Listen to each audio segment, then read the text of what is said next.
Hi. Um, yeah, hi, Yoli. Thank you.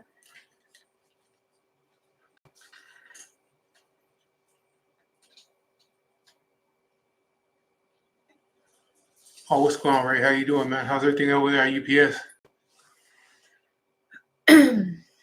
You don't want to try? No, I'm not doing much. Take out to the little facial recognitions.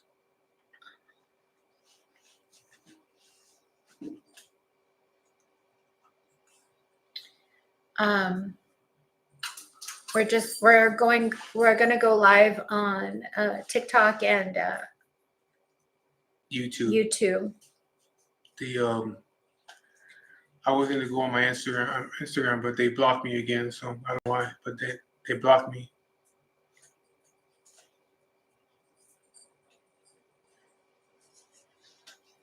Yeah, I feel all right now. Not took a pill a little while ago, so I'm all right.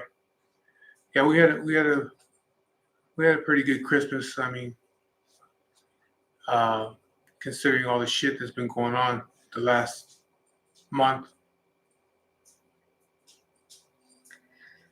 So we just decided it's been a while since we've been on, and just with everything that's been happening and everything that is going on, like he said, I haven't even been on TikTok. I run the TikTok platform, so it's kind of like I haven't even posted anything, and when I finally posted, I posted about my son. Um, I'm starting to post a little bit more about what happened and what's going on, just because I had such a huge outpouring of people that you know that messaged me. First, I just want to say thank you to everybody who was there for us and supported us um, during these difficult times, not only with his cancer battle, which is still ongoing, but also with the loss of my son. Pull that closer to you because that way it keeps going in and out. Can you guys hear me? Watch, stop. Pull this. Okay. Okay. So, with Mike's ongoing battle, we're still, that's still a factor. But it was just, timing is everything, right?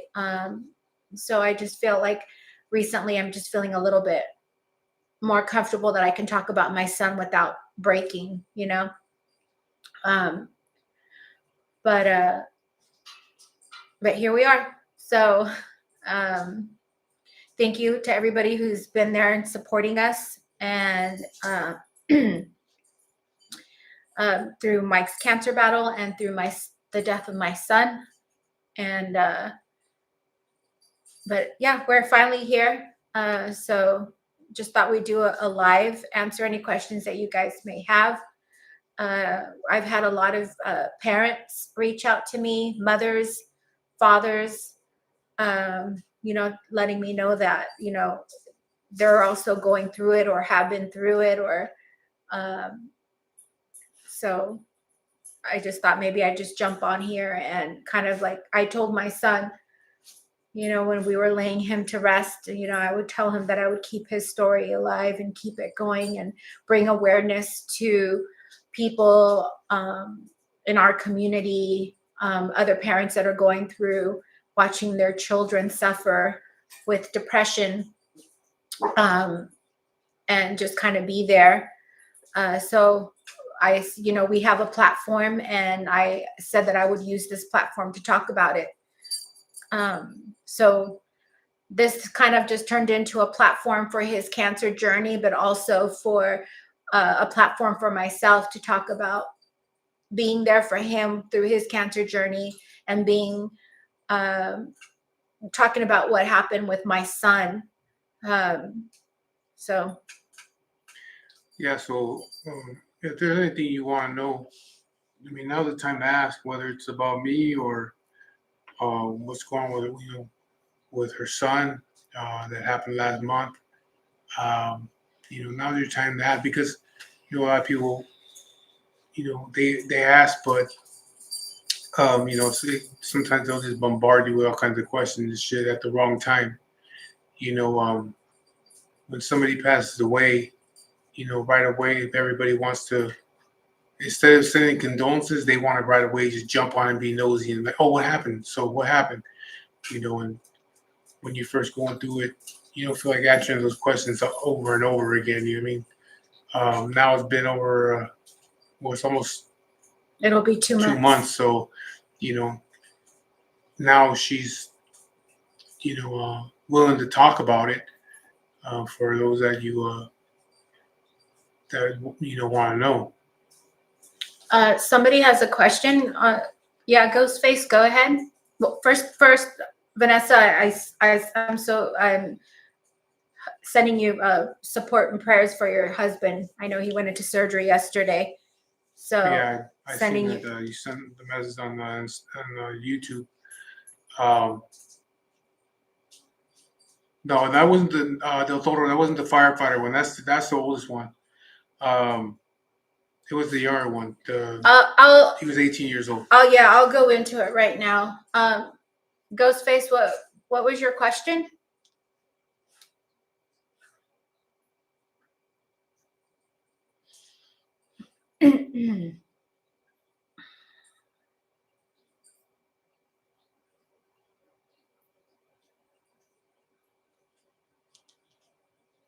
And the only reason why I'm even speaking about it, I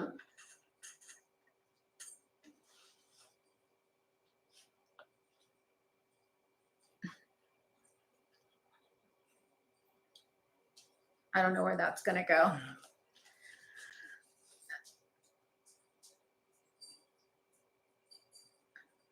Okay, so I have two. I'll talk about it. I have two boys. One's 18 and the other one is 30 years old. On November 4th, I received a call from my oldest son that if I had heard from my youngest, and I was at work, my oldest was at work, and I said no. What are you talking about? I haven't talked to him today. It was a work week. It was during the week, and he just said, look at his story. So I immediately went to my youngest son. His name is Keegan. He had just turned 18 the week prior. So we had just celebrated together as a family. And I looked at my son's story and it was kind of like a half picture of him. And he just said, I'm sorry. My heart dropped. I called his phone. He wasn't answering it. My oldest son, his brother, sent me their text message, and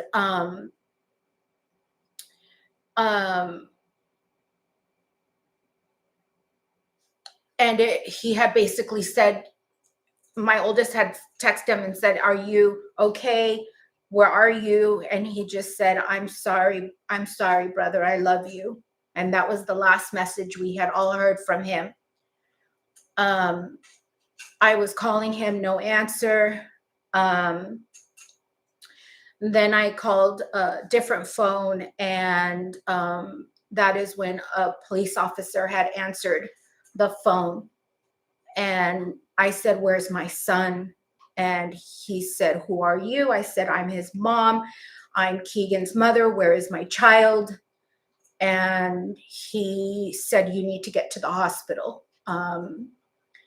And I just, my oldest son is he works for AMR. So I immediately got off the phone. They told me to go to Loma Linda. I called my son.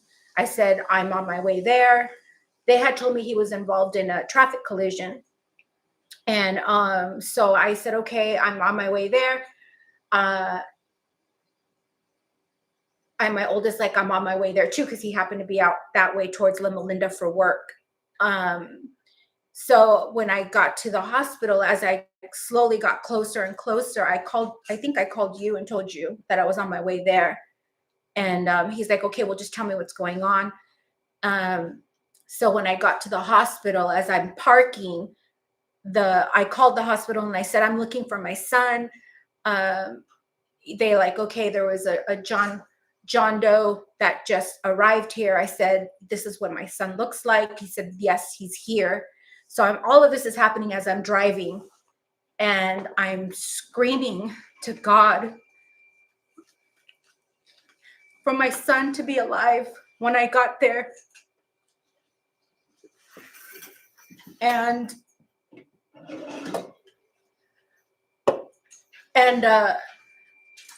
just for him to be alive, to give me a chance to make it there. And when I got pulled in, the doctors called me and asked me where I was, and I said, I'm pulling in. I said, okay, just let them know you're there. My son had arrived there ahead of me. And when I was parking my car, my oldest son met me outside, and he's like, Mom, where are you? I said, I'm parking. And he met me outside. And as soon as I got in there, I knew something was different. It just felt very different. You walk into any emergency room, especially like Loma Linda, which is a trauma hospital, and there's a lot of people, and they immediately escorted us into a private room. And when I got there, I walked into the room with my oldest son. Yeah, handkerchief right there. What are you looking for? Handkerchief right there. And they just put us in the private room, and I turned around and I said, why are we in this room? What is going on? Well, my oldest son, because he works for AMR, had kind of more information that he didn't want to disclose to me while I'm driving there. I would probably put that a little bit lower. Just go keep doing it. And he didn't want to disclose it to me while I was driving. So when I got to this room, my son told me, Mom, I said, I'm not stupid. Like, why are we in here? I want to see Keegan. And he just said, Mom, Keegan jumped. And I just remember just my whole world shifted that day.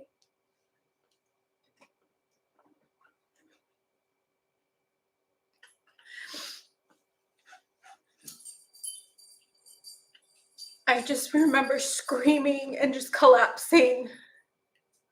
And he just said, he's still alive. So I went through all those emotions, just praying to God that I still had a chance, that Keegan could still feel the love that he had.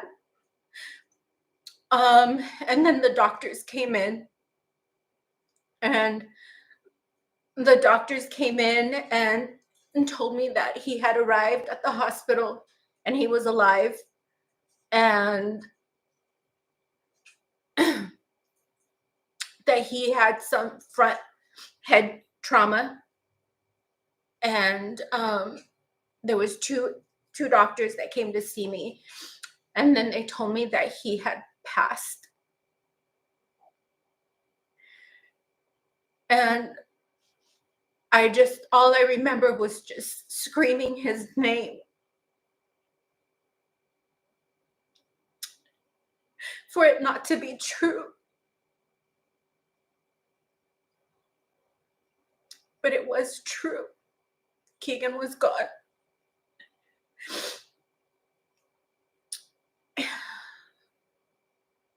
He was just turned 18 years old. He was my baby.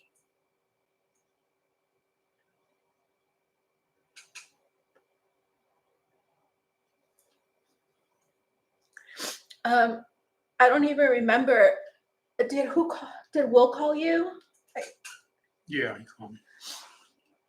So my oldest son called him, and then we just started calling family, and people just started showing up.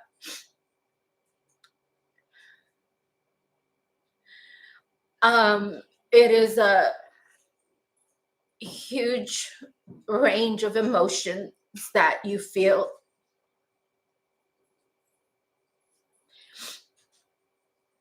Keegan was a beautiful soul. He was a beautiful child. He had been suffering from depression in the middle of 2001. He started talking about that he was suffering from depression, that he was feeling really sad all the time, and he didn't understand why. I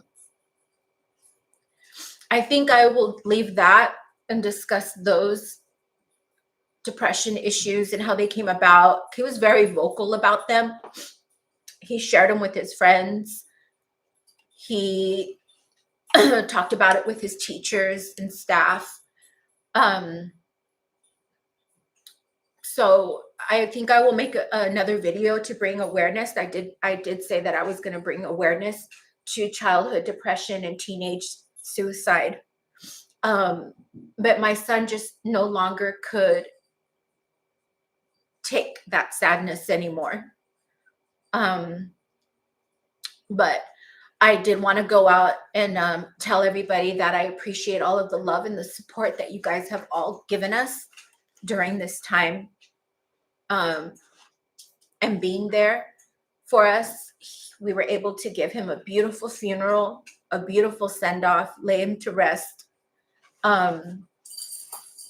We buried him on November 30.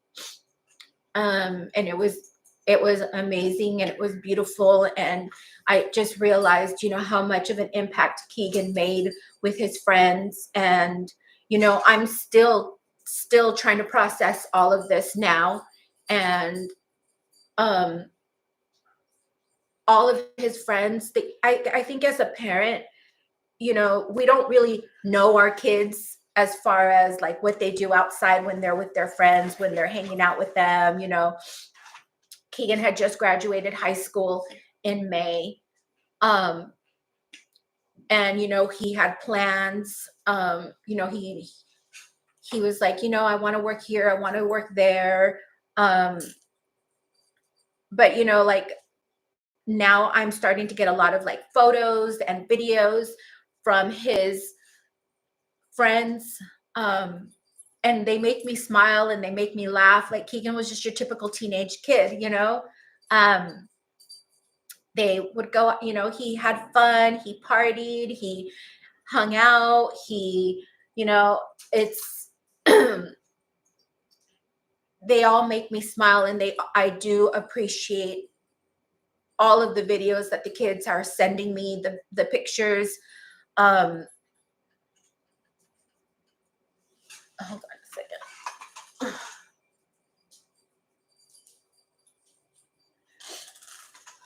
second. I just so as a parent, it's good to see that Keegan was vocal about his struggles, wanting to help other kids like him. So when he passed, I said, I'm going to share his story.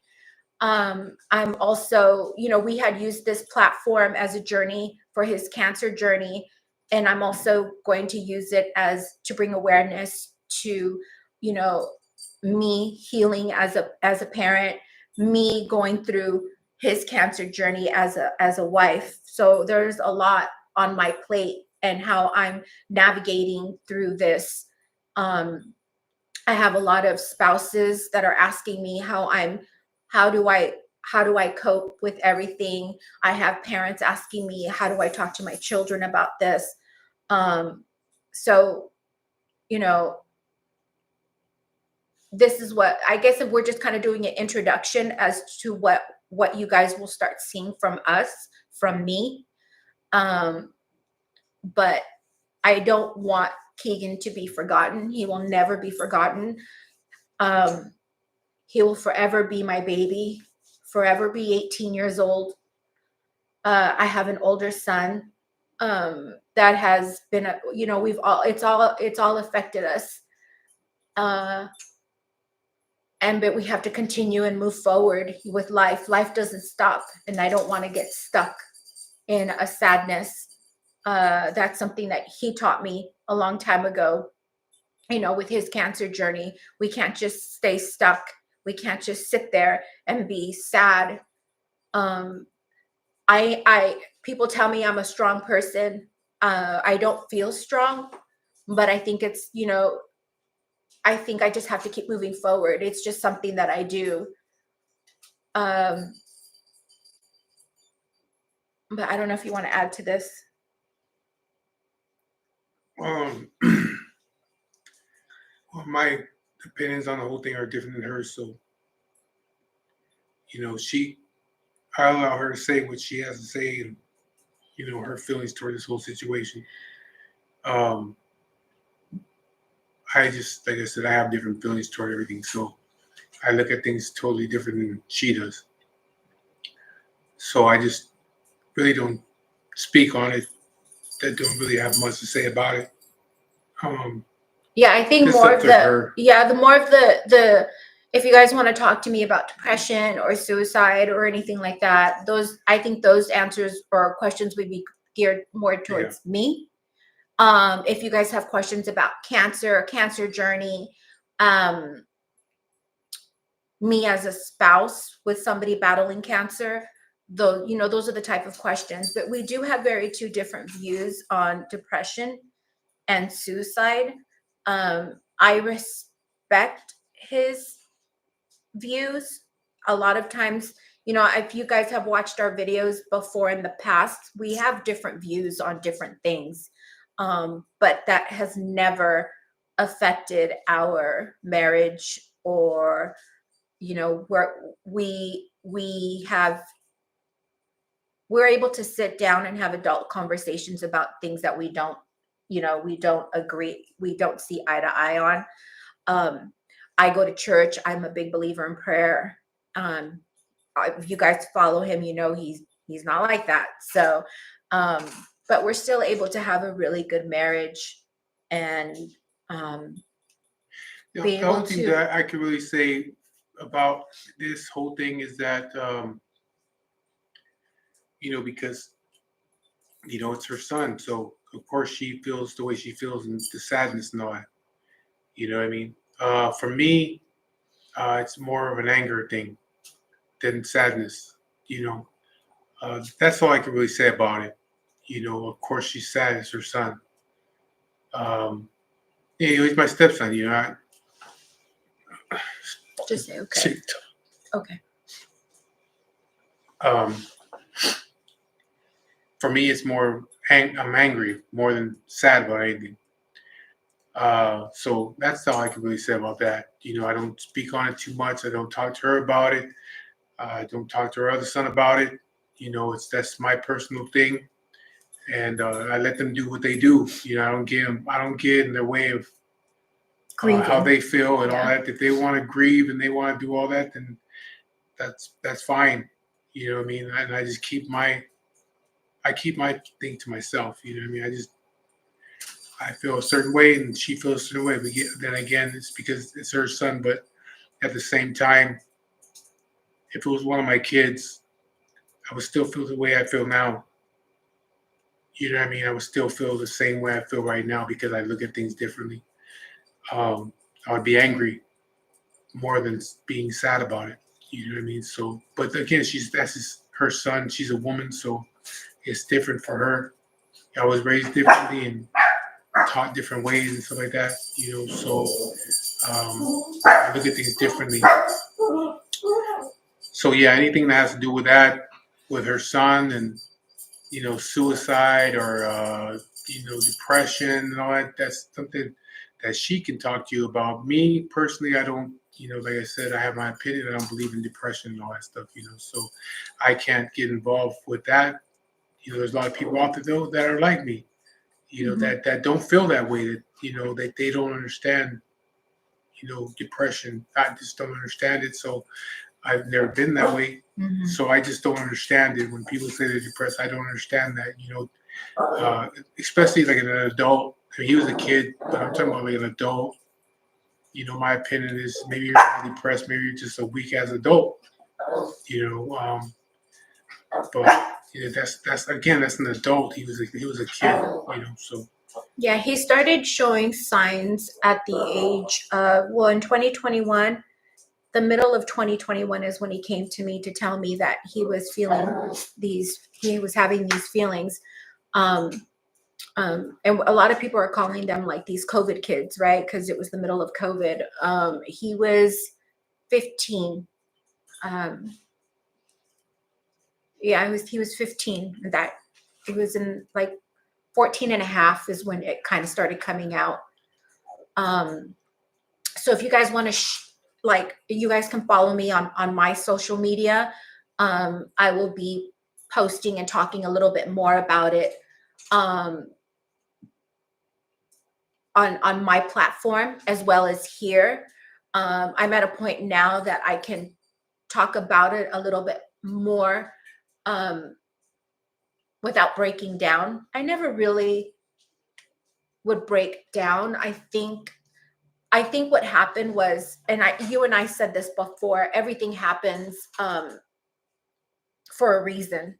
I'm a true believer in there's no coincidences. There's reasons why things happen. You know, we just got some news with his cancer journey that you know, the doctors have been telling us, you should be dead at this point. And we look at it as there is a reason why he hasn't passed, why his cancer hasn't taken him. And it was because he needed to be here with me. I needed to learn strength and be able to he needed to be here for him to go through this with me. To prepare me more. I think that's what we talk about. There was some things with my oldest son as well that some of his goals didn't happen this year. And it kind of everything kind of was like, well, why are things happening the way they are? And it was kind of like one of those like, wow, this is why it that didn't happen. This is why this didn't happen. And towards the end of Keegan's life, when he chose and he made that decision that he just didn't want to be here anymore, he made looking back on it, you can kind of see where he knew I was going to be okay. Remember the letter that he wrote him? He wrote him a birthday. He was really big into creating his own cards. He wasn't a believer in buying cards. Keegan made his own cards, and he wrote him a card. And he wrote in there, I won't say what he said, but it was like kind of when you reread it afterwards, it's like, wow, he knew I was going to be okay. He knew he was going to take care of me. It's a lot. I go through emotions constantly every day. I wake up every day. I go to work. I went back to work after a month being off. And, I can't just sit back and be in my sadness because now, I still have my husband's battle that we have to go through together, Um,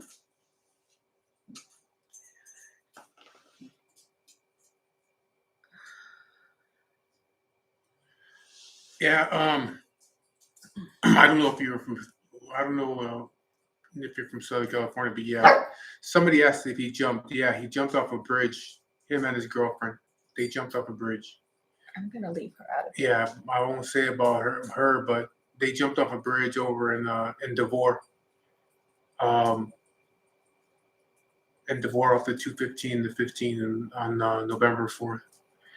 But she's all right now. She made it through it. He passed from it. So yeah, they jumped off the bridge. But it seems like to be a trend around here. Because before him, two other kids that did it. In Two Rancho. other high school kids in Rancho Cucamonga. We live in did it. Upland, and he's raised in Rancho Cucamonga. Yeah, one week one kid did it, then the next week another kid did it, and then 2 weeks later, 3 He weeks did later, it. him and another girl did it. So it seemed like to be like a little, I don't know I mean, I don't know what I it don't know what is. the fuck they're doing, but you know, I don't. Again, I keep my shit to myself. Um, yeah, my family shielded me. Somebody had said that they remember seeing something on social media about that. Um, my family shielded me from seeing anything on social media because just like anything else, you have people that say very stupid and inconsiderate and mean things. So he told me immediately, do not go on social media because there's a post going around about his suicide. Um, and I just want people to know out there that, you know, whenever you see something like this is someone's child. This is someone's brother, their cousin, an uncle, a dad, a mother, you know, and I people can be very cruel and very hateful, um, and just very inconsiderate. And, you know, my child wasn't just some kid that jumped. He was my son. He was my baby. You know,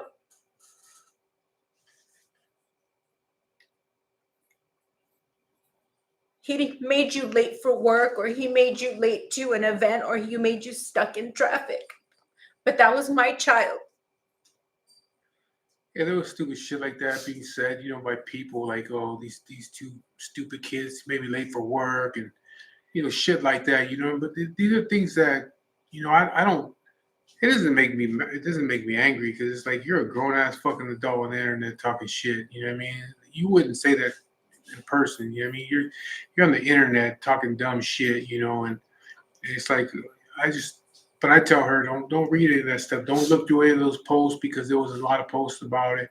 And it's like don't read that stuff. You know what I mean? Because people are fucking stupid. You know, and it's just I don't know. I don't understand a fucking grown adult that'll say shit like that, or a grown adult that'll get on the internet and argue with somebody. You know what I mean? So, but and the thing is, you know, when I was looking through the comments, I seen some of her family members on there, kind of going back and forth with people, and I look at things the same way. Like you're a fucking idiot. Why are you on there going back and forth with these people? You shouldn't say nothing.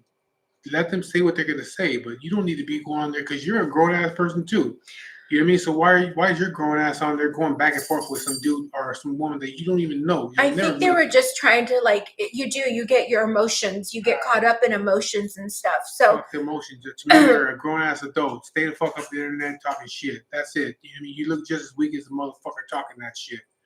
That's the way I see it, you know. And so I just tell her just stay away. Don't read that shit. the Leave it good alone. I do have to say that there were some people that were very kind, um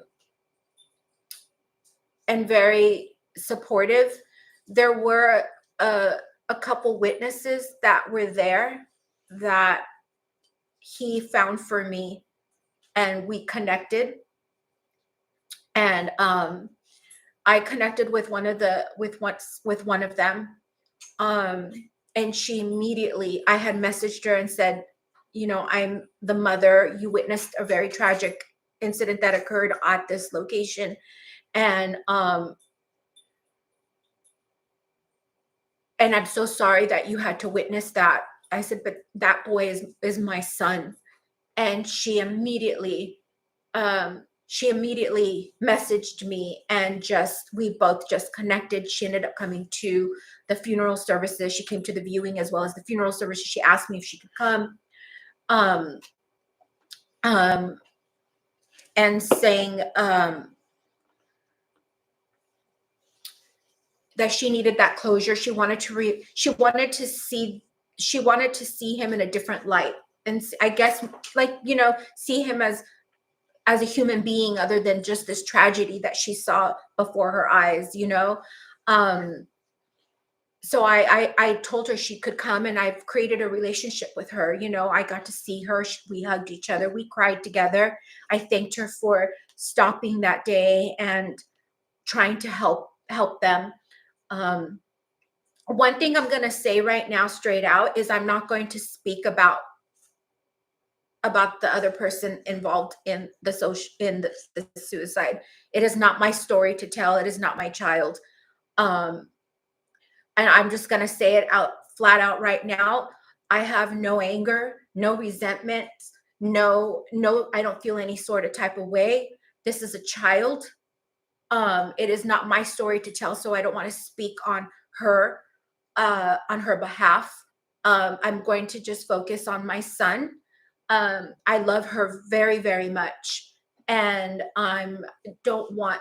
It's not my story to tell. I'm here to tell my son's story, his depression, and like I said, I harbor no anger, no resentment. And I think you and I both had said that from the very beginning. You know, these were kids. These are children, who are suffering with their own issues.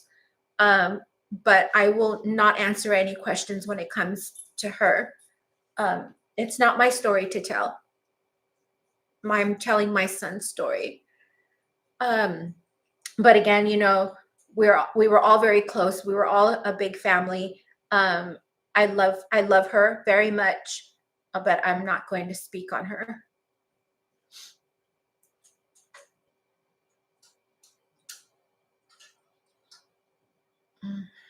Yeah, we don't. We're talking about, you know, the girl. It's not. It's not up to us to talk about her. You know what I mean? And but somebody did ask, were you close to her? I wasn't. Um, my wife would hang out with him, but I wasn't. You know, my thing was, you know, that was his girlfriend or whatever. I just, you know, he's young, so I'm not the kind of guy that, you know, Yeah, it's you're like not. I'm He's not really like, like oh, that. like friendly with people. Like, it's to me, it's like a little girl that he fucks around with or whatever. You know what I mean? His girlfriend, or whatever. But he's a kid, so it's like, oh, you're gonna have plenty of girlfriends in your life. I don't need to get close to some chick that you're probably gonna be with in another year or two. You know what I mean? That's the way I see things. So I never talked to her. I mean, I would say hi to her if she came by here with him, but I was never talking. They would come here a lot. They come, you know. Keegan liked hanging out here with our parties on fight nights. He would ask me, "Mama, are you guys gonna have fights?" So Keegan is my son. He would stay at my house, and then he would stay at his dad's house. Um, I live in Upland. Keegan was raised in Rancho Cucamonga, which is the next city over. So when we you know, decided our relationship was done, my ex stayed in the childhood home and the kids stayed there. So we would share custody. We shared custody. And then, you know, as the kids got older, Keegan got older, you know, he started coming less frequently over here because, you know, I, 16, 17, you know, I want to hang out with my friends, you know, but he would come over, he would stay, he'd come over for fight nights, parties that we would have. He liked, you know, he liked the bikes. If you go to my page, you'll see the funeral. I want to first of all say thank you to everybody that all the writers that came out that day. There was a good amount of writers that came out in support. It was beautiful to see. Keegan, like I said, Keegan always loved the bikes. When they would come over here, he always looking at them. A lot of the guys grew up, you know, they knew him, he knew them. But you know, it's a really sad situation. So I will be sharing more of like the signs that I saw in him, what he came to me. Keegan and I were extremely close. He Hannah, hi baby girl. So Well, somebody said that on YouTube that I think social media is bad for youth. I remember my teenage years were hard without having social media. Yeah, it's bad, but you know what? Social media is something that parents are putting in the hands of their kids. mhm. So you can't blame the kid. blame the parent. You're the one who pays for the phone. You're the one who pays for the social media. If you can't control your kid and what they do, well then, that's my opinion. These kids, they ain't paying for that shit themselves. You're paying for it for them. And you see it every day with these kids. You go to a restaurant, you go somewhere, and you see some little kid with a tablet and all this shit in their hands. Well, you give it to them, and and they're starting off like really young now. 3, 4 years old. Just, here, give him the phone so he can play games and he can do this and he can do that. Just it's to get the kids out of your hair. So here, just give them the phone and let them do that, and they start seeing all the things they're seeing, and all these things become a trend. But it starts off with the parent.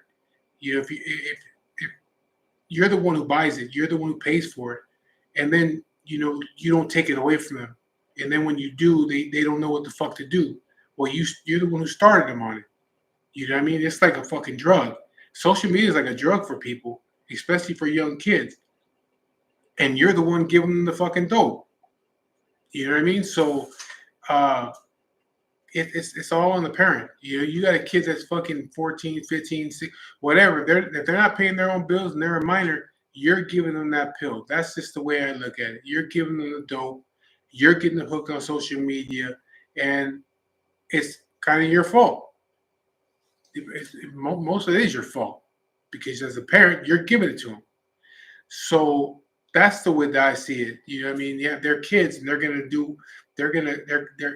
doing what kids do, but you as a parent should be the one saying, yeah, you ain't doing this, or I'm not giving you this, and you can't have. But that's not happening nowadays. You know what I mean? Again, I look at things totally different. I look at things the way with the obvious. You know what I mean? Like, this is what it really is. It ain't the kids. It's you. It's I you think as a, it is it's you a as a parent. responsibility. Did I make some mistakes? Yes, I did. Hannah, first I want to tell you, Hannah, I love you so much. I'm so glad our relationship has evolved. I appreciate you so much. Who's that? One of Keegan's little friends. He so what's been happening is a lot of Keegan's friends have reached out to me sharing photos and stuff like that. So Hannah, I love you. I'm so happy that I got to meet you and appreciate everything that you've been doing. You're a beautiful human being. But as far as what Mike said, when it comes to social media, I think social media has brought on a lot of negativity to our children. Our children are being exposed more than we have ever had. There a lot of things are in their face. They're seeing more. And I think us as parents have to be responsible in what they're being exposed to. Did I make mistakes? Yes, I do. Do I wish I can go back and rewind time and change things? Of course I do. Of course I do. But I cannot sit here and go down that rabbit hole of I wish I could have, I should have, what would I've done? I can't do that. It is what it is. It happened. I have to sit here and, and live with the consequences of a lot of my actions. Like somebody said, we're not perfect. Children don't come with manuals. Us as parents, we don't always make mistakes. For a parent to sit there and judge and point fingers and say, what, you should have done this, you shouldn't have done that, we shouldn't have, nobody is perfect. No one is perfect. Our children are living in a very different world than the one that we grew up in.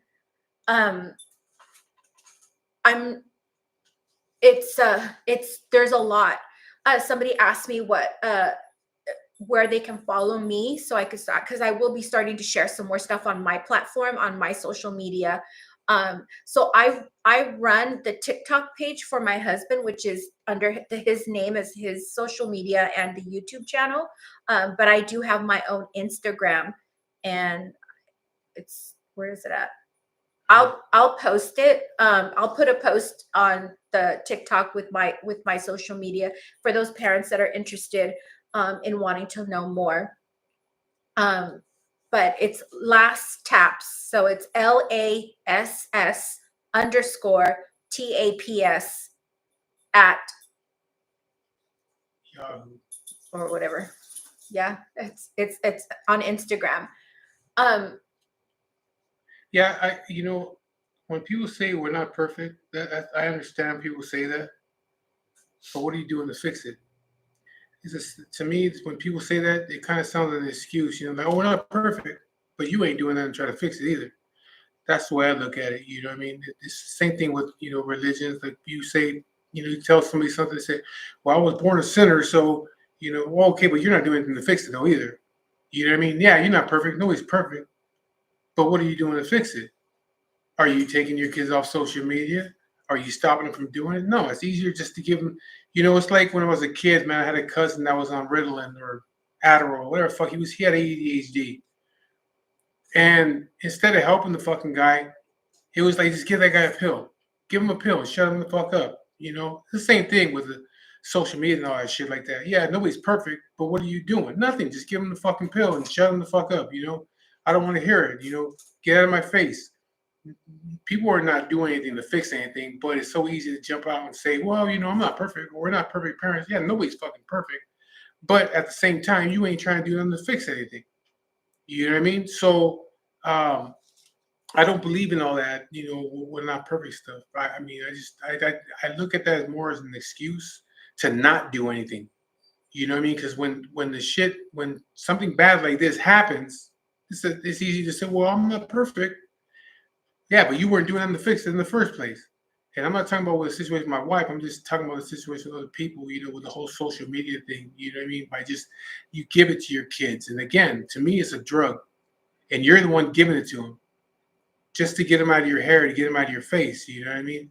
And you're not taking it from them. And when you do, that's one thing about me. When my kids were younger, I was very strict, and their mothers didn't like that. They didn't like it. They thought I was being mean, but I was just very, very strict. If I took something from my kids, I'm taking it for like a month. You ain't getting it in a couple days. You know what I mean? If you got a restriction, you're gonna go on strict restriction for a whole fucking month. You ain't leaving the house for a whole fucking month. That's it. But then the mom would be, oh well, that's too much. A couple days, and no, what I'm telling you, this is what it's gonna be. You know what I mean? I'm trying to teach them something, and you're trying to show them how to break the fucking rules. So it's the same thing with the social media. The good thing for me, my kids didn't have social media when they were growing up. It wasn't so big back then, and so I didn't have to worry about all this social media shit with my kids when they were younger. And I'm glad I don't, because I wouldn't give it to my kids. I wouldn't let my kids have phones and shit like that. You know what I mean? And people are like, well, how the fuck are they supposed to get by without a phone? Well, fuck, how the hell did you get by in the 70s and 80s? How the fuck were you getting by? You can get by without it. You know what I mean? It's an excuse. You can't get by without it. Bullshit, you can't. You can get by, but it's just an excuse. Again, to me, it's a drug. You're giving it to your kids. Whatever. And the thing with me is, and it might sound harsh or whatever, but those are your kids, and I don't give a fuck. To be honest with you, whatever you do with your kids, I don't care what you do with them. It's not my business. I don't care. So I'm just saying, for people, that want to talk about when I say social media is like a drug, and they want to argue against it, or, well, hey, whatever. You give it to your kids. I don't give a shit what you can give your kids whatever you want. I don't give a shit. It does not affect me what you do with your kids. I'm just telling you how I feel about things, So, but again, to me, these are all just excuses. Somebody asked me what some of his signs of his depression were. Keegan started not being able to sleep at night a lot. He wouldn't be able to sleep. He would cry and say he just wanted to be able to sleep so he suffered from insomnia really bad.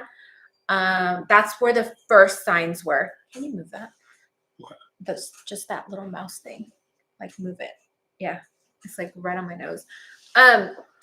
And it started off with that. Keegan was never really a strong student in school, so he always struggled really bad. But the good thing about Keegan is Keegan was a huge advocate in wanting to get better. So when I told you it started when he was 14 and a half, um, he did ask if he could speak with a therapist. I'm a huge believer in therapy. He even said it towards the end. Like I saw him a couple days before. I saw him the Saturday before he had passed because he passed away on a Monday. And him and I went for a walk. We were at my mom's house, and um, I had one of my dogs with me, and he had told Keegan, go walk with your mom because there was coyotes in the area. So we went walking, and he had told me, therapy, they can't give me an answer. They can't fix me. He said, but they have taught me to be able to communicate and open up and talk. So Keegan was a huge advocate for therapy. So anybody, and I think we even talked about doing therapy too, even him, you at one time as well too. Because when Keegan started going to therapy all those years back, I think it was like the year before you got diagnosed. Well, let me make one thing clear about me with therapy. Not because of depression or shit like that. Oh no. Okay, my thing is You've talked about this before. I have anger problems. Not toward my wife. I just have anger problems. My whole thing is violence. Mm-hmm. My thing is violence. I'm violent. Again, not to my wife, but when something happens, my whole thing is violence. I jump straight to violence. If somebody cuts me off, it's violence.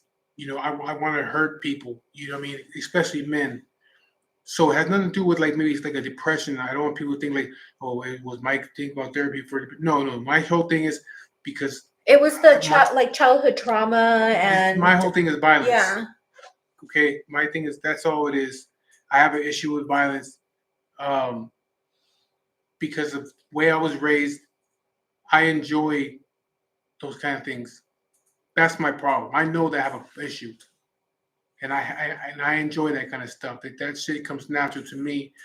So that's what my thing was. I needed to talk to somebody about myself and why violence is such a violence toward men is so easy for me, and why that's the first thing when I get upset about with somebody. Why you that's go the there? Very first thing to go to.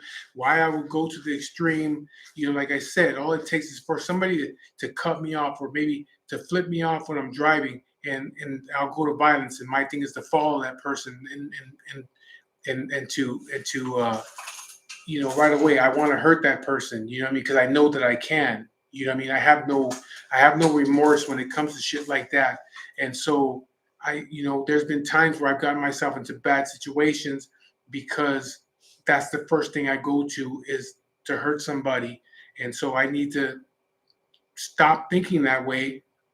So that's what it was about. But it was never nothing where I feel like I'm depressed or I need to talk to some kind of counselor. No, I need to be able to understand why I just go straight there to violence. Yeah. So. Let me get one thing straight. Therapy, and I'm a big advocate for therapy too. It's not just for people who suffer from depression, but just like, Mike said, for anger management, for PTSD, for trying to figure out who you are as a person. There's people who experience grief. Like I've been told that I should maybe see a therapist for the grief, I'm just not ready to do that. For stress like somebody said here, stress at work. It's a great tool to have to open up and talk. And because if we keep everything inside, it will make you physically sick. You will get sick. Your body is going to react to things if you're not talking, you're not letting it out. That's great. I was doing therapy with my son for a little bit too. My son and I were doing dual therapy. I would jump in on those therapy. There's couples therapy. I have friends that are going through marital problems, and they're doing couples therapy individually and therapy together. It's just a great tool to have. uh, it, I'm a firm believer in it. Keegan was too. Keegan would talk about it. Um, so I encourage it. I definitely encourage it and support that. Either it be individual or couples or parents together with their children.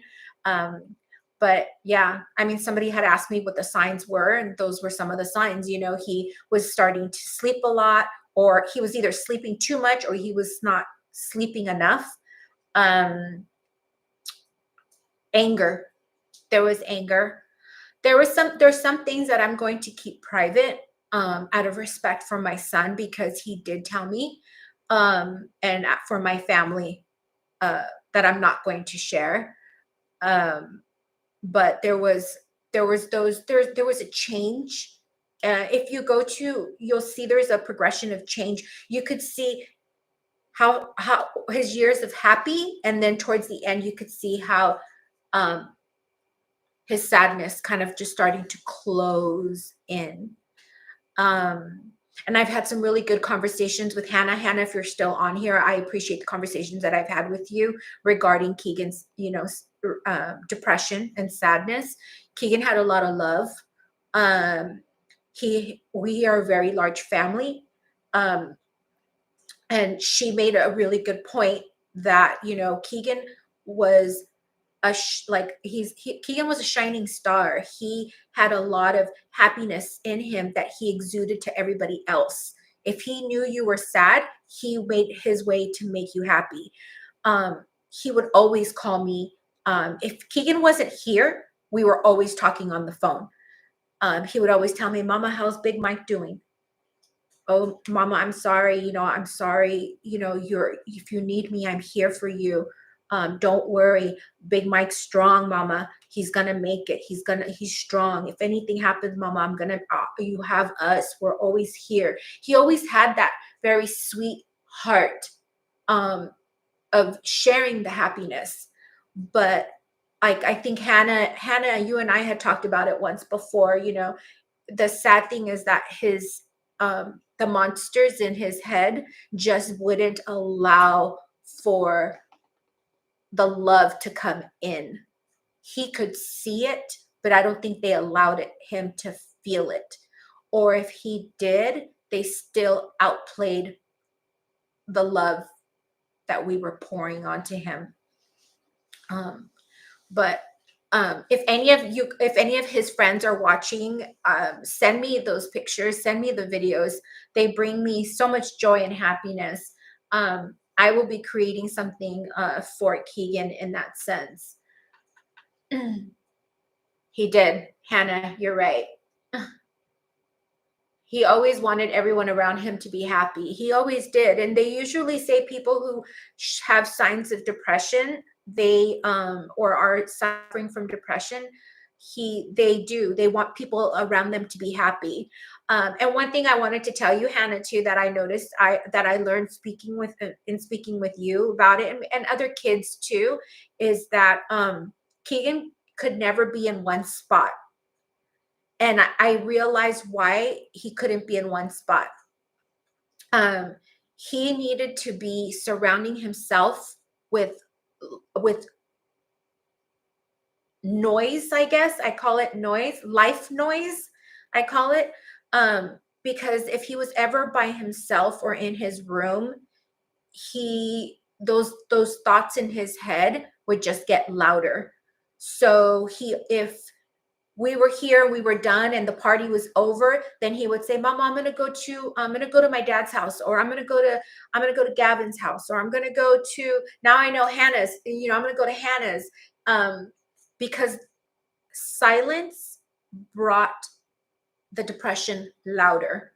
So he always wanted life noise to out volume what was going on, those feelings that were going on in his head.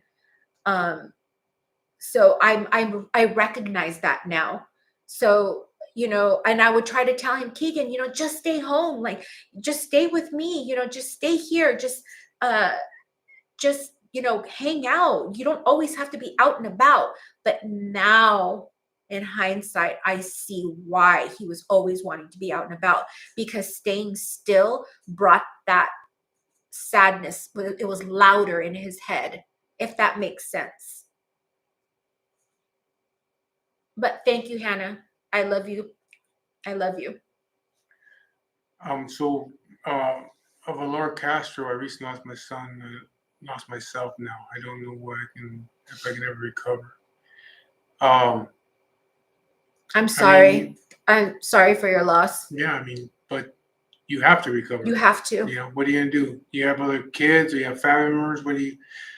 My thing is when people, pass away, whether your kid, family, whatever, it doesn't stop life.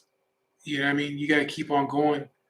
And, you know, I mean, I'm dealing with what I'm dealing with too, as far as my cancer goes. And, finding out, a few days ago that I'm pretty much to the end of my uh, treatment.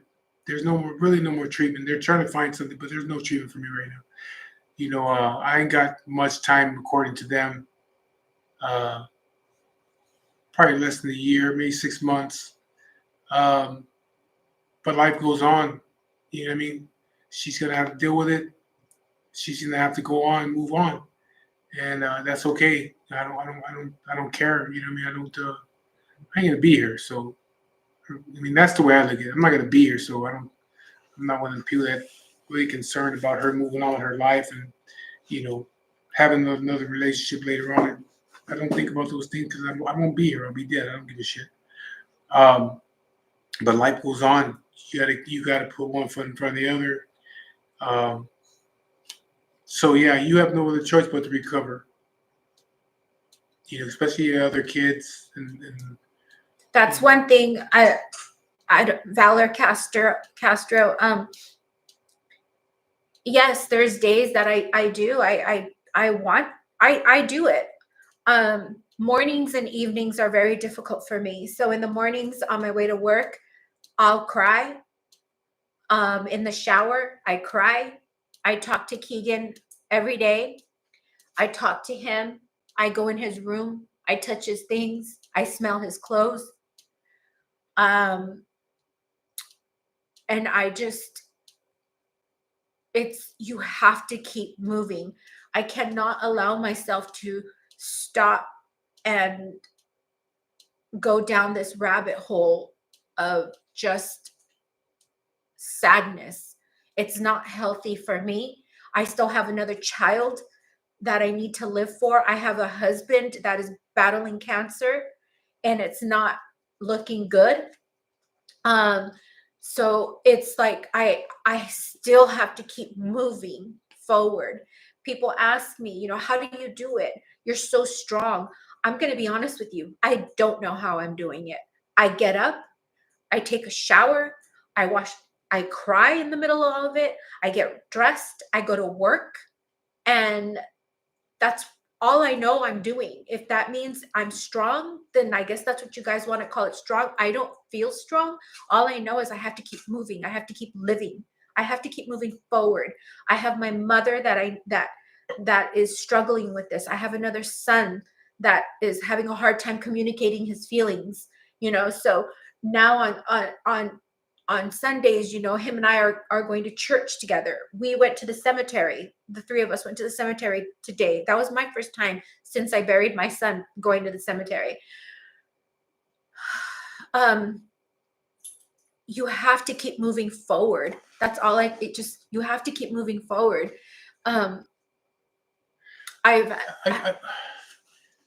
What? Okay. Amy Vick on TikTok. So I got a question for you. We have two very different views. So my view is very different than his. I want to know, how am I going to be healed? Because people say that. How? I want to know, because people say that it's easy to say these things when you're on the other side. You know what I mean? I know it's the nice thing to say, but I want to know, because people say it, And since people know it, I want to know how I'm going to get healed. Um, because I've been doing this for 2 years, and it's getting worse and worse as time goes by. So tell me, you guys that believe in religion, tell me how I'm going to be healed. And if I die within the next 6 months, then what? I want to know the answers because that's the first thing that people run to. They run to that. I don't run to religion. I'm an atheist. I don't believe in that stuff. Okay. I've been going through this shit for 2 years. Thousands of people been praying. And I find out the other day that there's no more for me. I'm on borrowed time right now. I should have been dead a long time ago, but I'm still here. But for people to say, the other day somebody said, you're still here because God wants you to be here still. And I don't understand that because what's the purpose of me being here? So the way I feel is like, so you're saying that God wants me here to suffer longer? Because that's what I'm doing right now. I'm suffering. So he's not going to heal my cancer.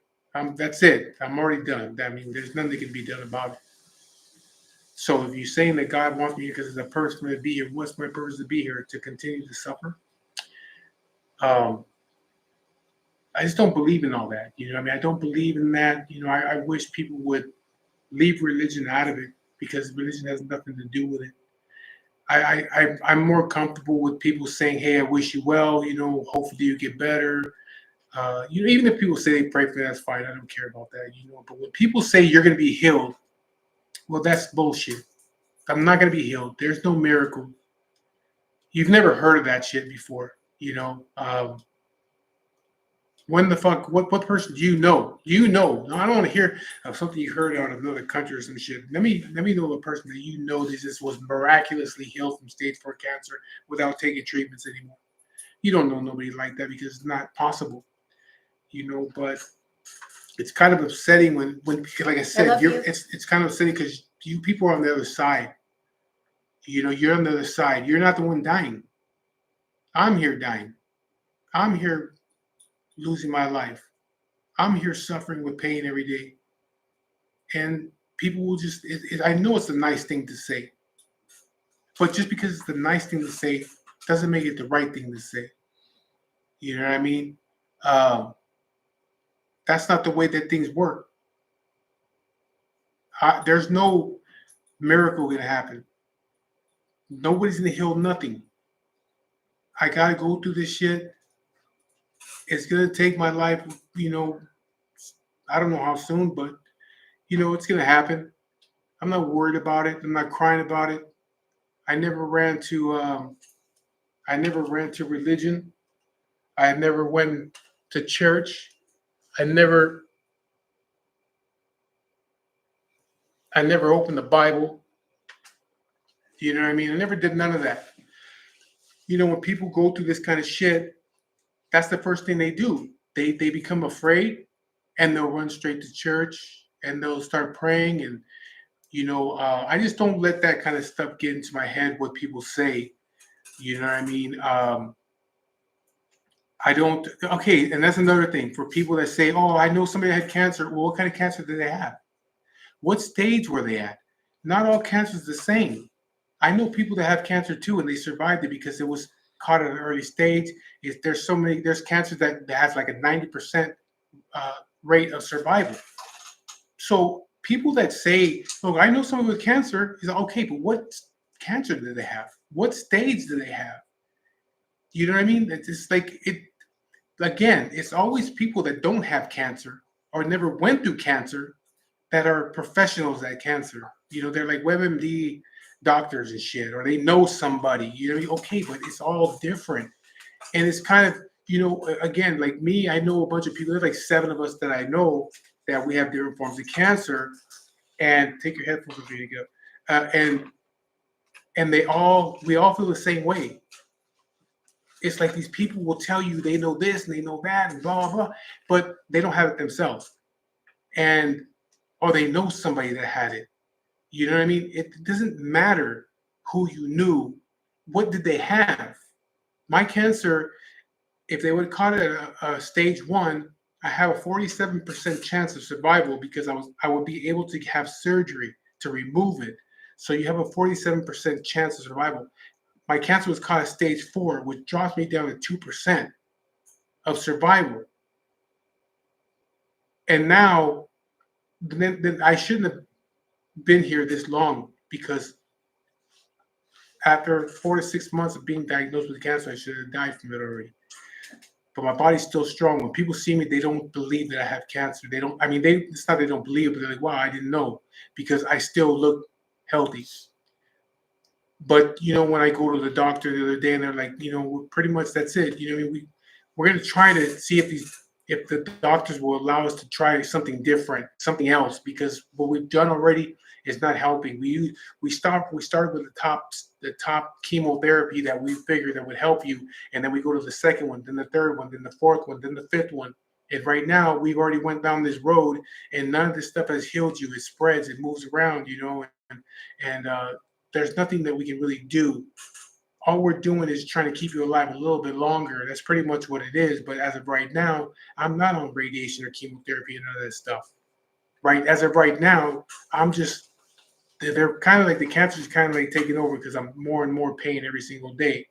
So again, it's when people say, "Oh, you're going to be healed." Well, tell me how. I would really like to know, since people know so much. Tell me how. Don't say things because it's a nice thing to say. You know what I mean? It's just say the right thing, not the nice thing. You know what I mean? That's the way that I look at it. I'm not going to ever try to bullshit nobody, by telling them something that's not true. You know what I mean? I'm not going to jump straight to religion, because I'm afraid. I'm not afraid of nothing. You know what I mean? I'm gonna go through it, and that's just the way it is, And I tell you, till the very fucking end, you're not gonna see me pick up no Bible and all that stuff like that. I'm gonna go out the way that I'm gonna go out, and that's it. You know what I mean? Um, I'm not angry at nobody. I'm not angry at nothing. Again, for people that have watched my videos, you understand that I feel that I'm going through this shit because of things that I have done in my life. So this to me is karma. This is what I gotta go through because of the stupid shit that I've done to people and hurting people's families and stuff like that in my life. I have to deal with it now. You know what I mean? And that's okay. It makes it easier for me to say, okay, well, you know what? You're gonna go through it because this is what you deserve. You know what I mean? I'm not going to jump straight to religion and all that stuff like that, And I don't believe in, like I said, people, oh, well, God wants you still here. Well, for what? To suffer? Because that's terrible. If you think about it, that's to me, that's a pretty terrible fucking thing to tell somebody. God wants you still here. For what? So I can suffer more? You know what I mean? So it's, again, say the right thing, not the nice thing. I'm that kind of person. I'm going to tell you what I feel. I'm not going to sugarcoat nothing for nobody. I'm going to tell you the right thing, not the nice thing. That's where him and I are different. I believe in a relation. I don't believe in religion. I believe in a relationship with God. So I've been praying every day for him. And again, and with her, like, okay, she's doing it. But is that going to stop anything? I understand what she's doing. She believes in religion. But is it stopping anything? No. The pain's getting worse and worse and worse. You know what I mean? I'm on pain medication. I got fucking fentanyl patch on my arm right now. And I got to take Percocet for more pain. Okay? It's not stopping nothing. So in the end, what's the answer after that? Well, that's the way God wanted it. Well, that's kind of shitty thing to say. And then, another thing is, again, somebody brought it up right now. Have you tried this? Do you try that? And yeah, I can still write. I mean, I still do everything. I go to work. I work. I mean, I'm not home bedridden. I still go to work and shit. Like I have to. I have no other choice. I got bills to pay. You know what I mean? It can't be when it's time for me to go. I can't leave well, I can't leave with a bunch of bills because my bills don't go with me and shit. You know what I mean? So I don't give a fuck about my credit, but I'm still trying to maintain that shit. But I still gotta pay bills right now while I'm still here. So yeah, I still gotta work, and when I can ride, I was in the ride today, but her son came, and so we had to go in the car because my plan was to go see her son at the cemetery on the bike, but her other son came, so that kind of put a wrench in that. But yeah, I still ride when I can, when I have time. But the other thing is, the people like, hey, have you tried this or have you tried that? No, I have not tried turkey tail mushrooms. I'm not shooting myself with animal tranquilizers. I'm not doing none of that stuff. And what I have to say about those kind of things is, if, say for instance, the people that ask those questions of like, have you tried this? And because there's so many weird shit out there that people want you to try. There's tranquilizers, there's I don't know, there's a bunch of shit out there that people find on the internet or they find on YouTube, and they believe this stuff. you know and it's, I look at, the only thing I can say about that is like, when people say, hey, have you tried this? Then what if it was you, not you personally, but what if it was like, say your child has cancer, and I come to you and tell you, well, hey, fucking mainstream medicine and all that shit don't work, man. You need to try this organic stuff and all this other natural stuff. But there's also this cat tranquilizer that if you shoot up in your kid, it could cure his cancer. Wouldn't you be like, hey, fuck you, I ain't gonna go shoot my kid up with cancer? No, but you expect me to do some dumb shit like that. You expect me to be what do you call it, a lab monkey. You ain't got the cancer, so why would you even suggest me doing some dumbass shit like that? Why would I play with my whatever life I have left? Why would I play with it and stop doing therapies and all that stuff like that, and just start taking fucking mushrooms? You know what I mean? Why would I do that? That to me doesn't make sense. Would you do that to your child? Would you say, hey, you know what? I'm not going to give my kid no chemotherapy, no radiation. I'm going to have my kid eat these fucking mushrooms all day, and hopefully that cures it. Then you'll have people say, well, I know somebody that ate mushrooms and they did this. Somebody told me to fast for 2 weeks. I couldn't eat for a fucking month. I was drinking nothing but water for a whole month. That didn't help me. Then there's people that, oh, drink alkaline water. What the hell is that going to do? You know what I mean? It's just all these weird things that people read on the internet that's not true. You know what I mean? And it's like, to me, it's like, why are you asking me to fuck around with whatever life I have left?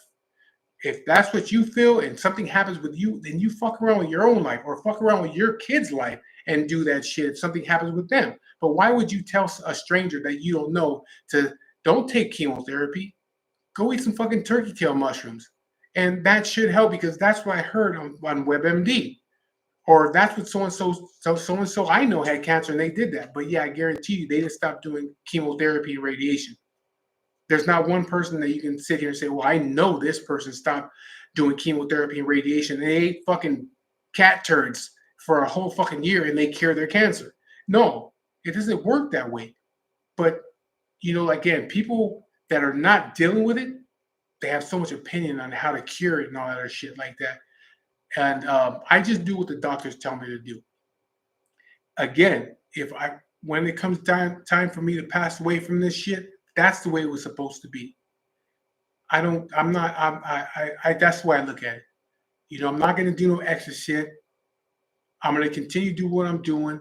I ain't got much time left in my life. I know that already.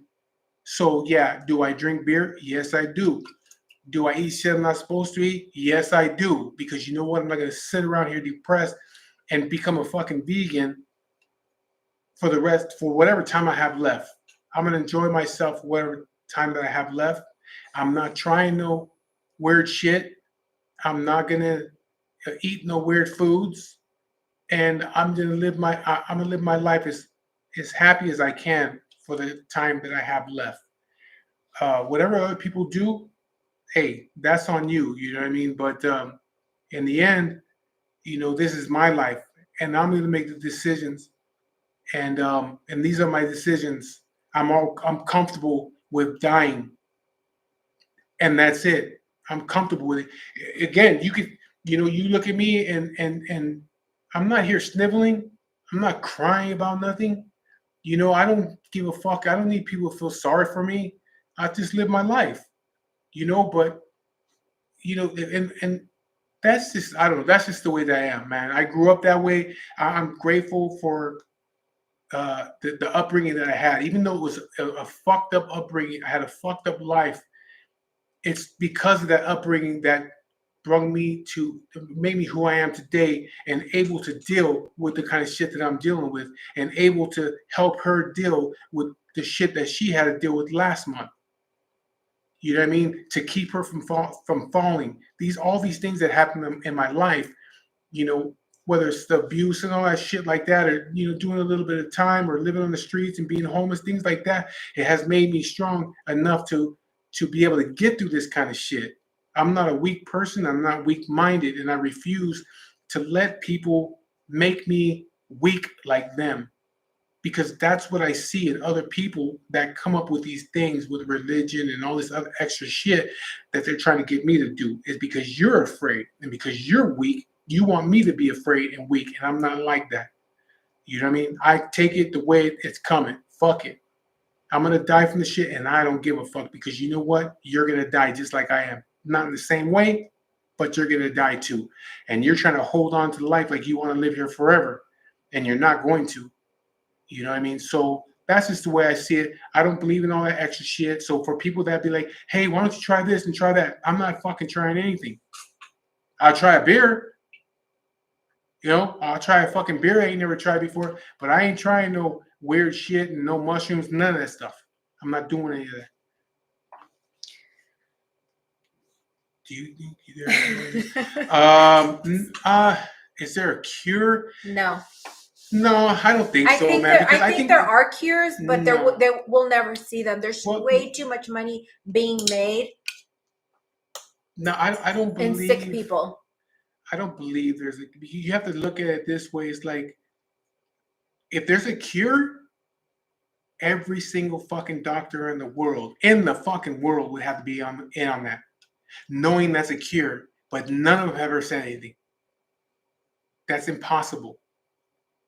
You know what I mean? Like, people will say shit like, the doctors don't want you to know this, but turkey tail mushrooms, they cure cancer.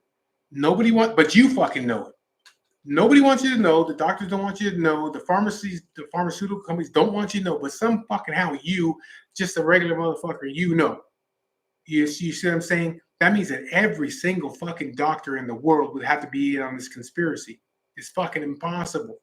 So no, I don't think there's any cure. I think they're trying to find them, but there's just, the thing again, there's so many different forms of cancer. It's not all the same. So again, for people that be like, well, I know somebody that had cancer and they were cured. Well, what fucking kind of cancer did they have? There's lymphoma. There's just so much. You know what I mean? And depending on what stage you catch it at, there's a friend of mine. He had kidney cancer. They cut out his fucking kidney. He ain't got cancer no more. Yeah, he's been cured. He ain't got cancer. Well, because he had surgery. You know what I mean? So he was able to get past that.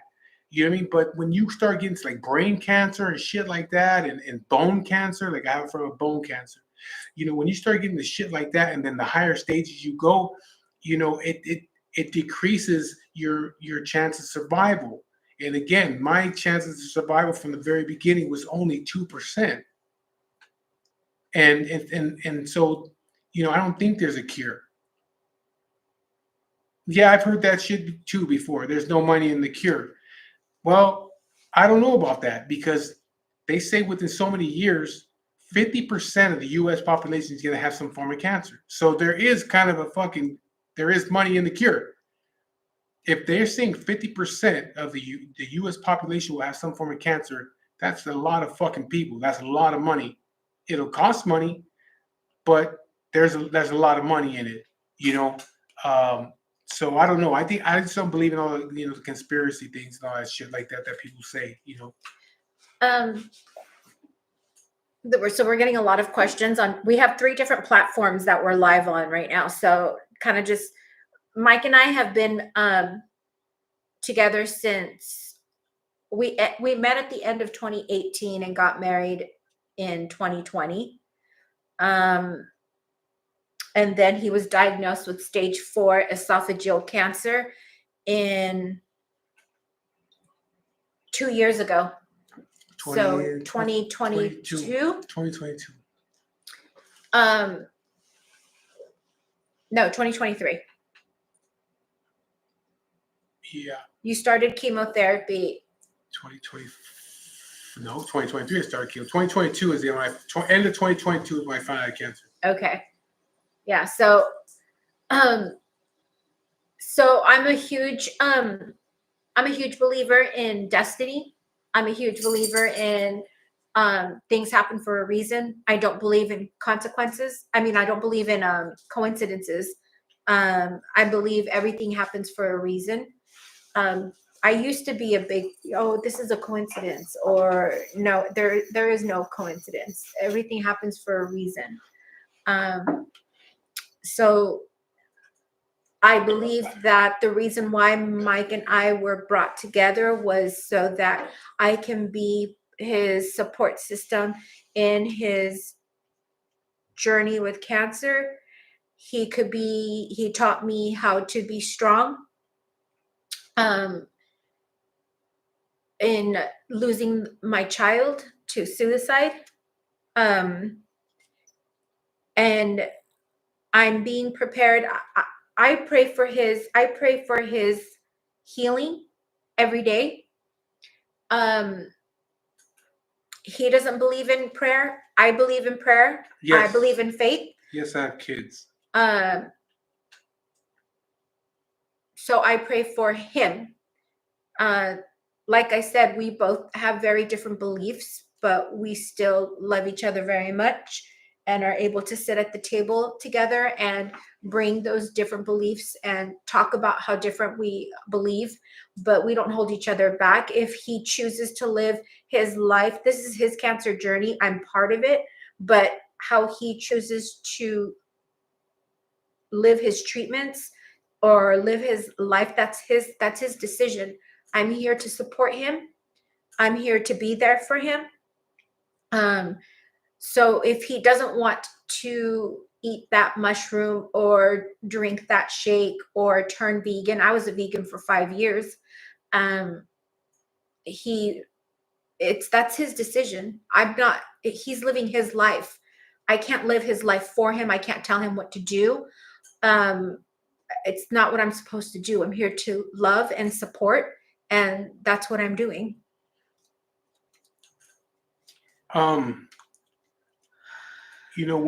When the doctors say, they don't understand how I'm still alive. We look at each other and say we know why. Yeah, and my thing is, to be honest with you, is like I feel like I'm alive because I want to be. You know what I mean? I'm just not weak like that, man. I can't be that way. I can't be a weak-minded person. I don't even want to be around people that are like that. You know what I mean? That are weak and that are always sniveling and shit. You know what I mean? And the woe is me and how life is hard and all this bullshit. You know what I mean? I don't like being around people like that. I just stay away from that kind of shit. Because I'm just not like that. I'm a strong-minded person. I believe that I'm here, still alive after this much time when I shouldn't fucking be here, because I want to be. Because I just won't lay down and die like other people will. They go into, again, some people will go into a depression. They find out they have cancer. I mean, think about it. Think about it. You go to the doctor and they tell you have stage 4 cancer. A lot of people don't know what the fuck to do. Right away, they go into a depression. They start to spiral downhill, and a weak mind will make a weak body. You know what I mean? So they're already weak and mentally, so of course their body's going to become weak very fast. I don't have a weak mind.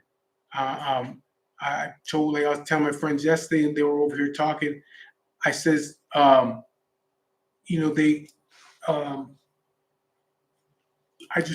I'm not gonna lay down and just fucking die. You know what I mean? It's not gonna happen.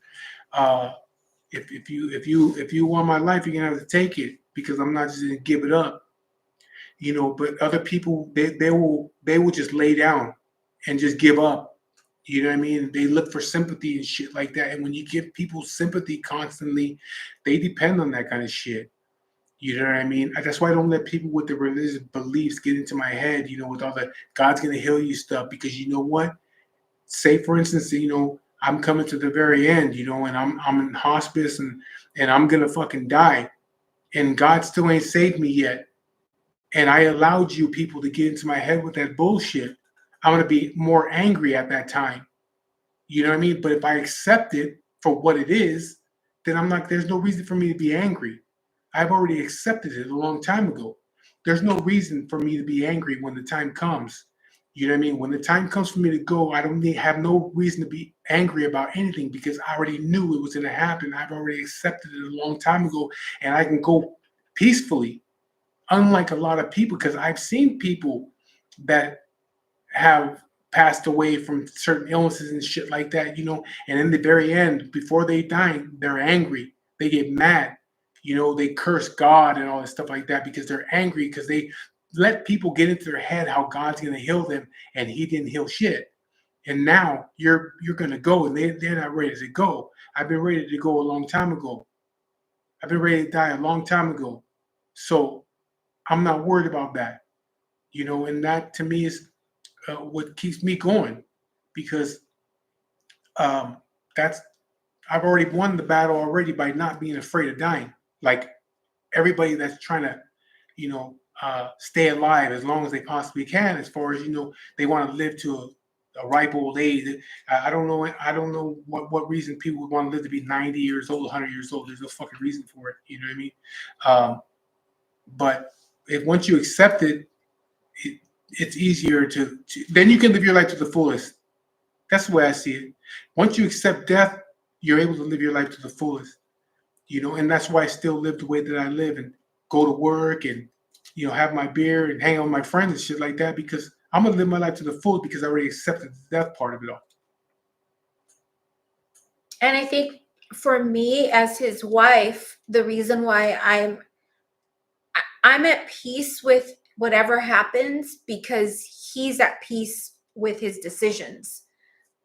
There's no we've never had anger. I've never had any, and I've said this before in other videos, I've never had anger or why, or even with my son, I've never had those questions of like, why is this happening? No, for me, I was more sad that my child was couldn't see the good in the world. I had this conversation with his little friend Hannah too. Like, the world is cruel and it can be mean, and it can seem unfair, but it can also be very beautiful and it can be kind. Because I've seen it. When my son decided to end his life, there was people that I didn't even know reach out to me with such beautiful words of support and kindness. People that tried to stop that day and help him.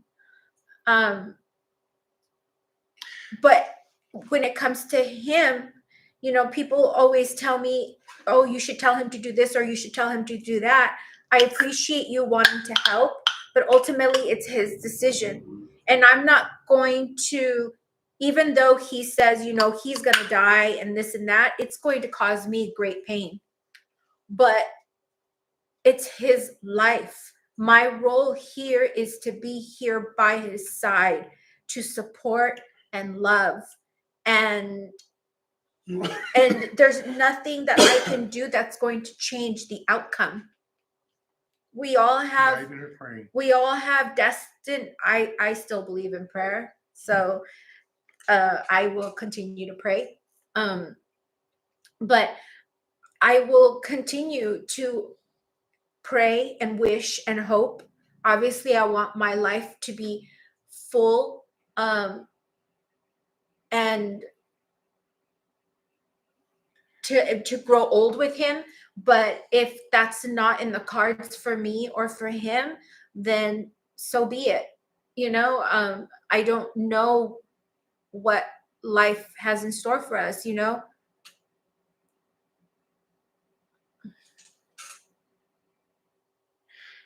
Um, Someone asked what our uh, zodiac signs are. I'm a Cancer.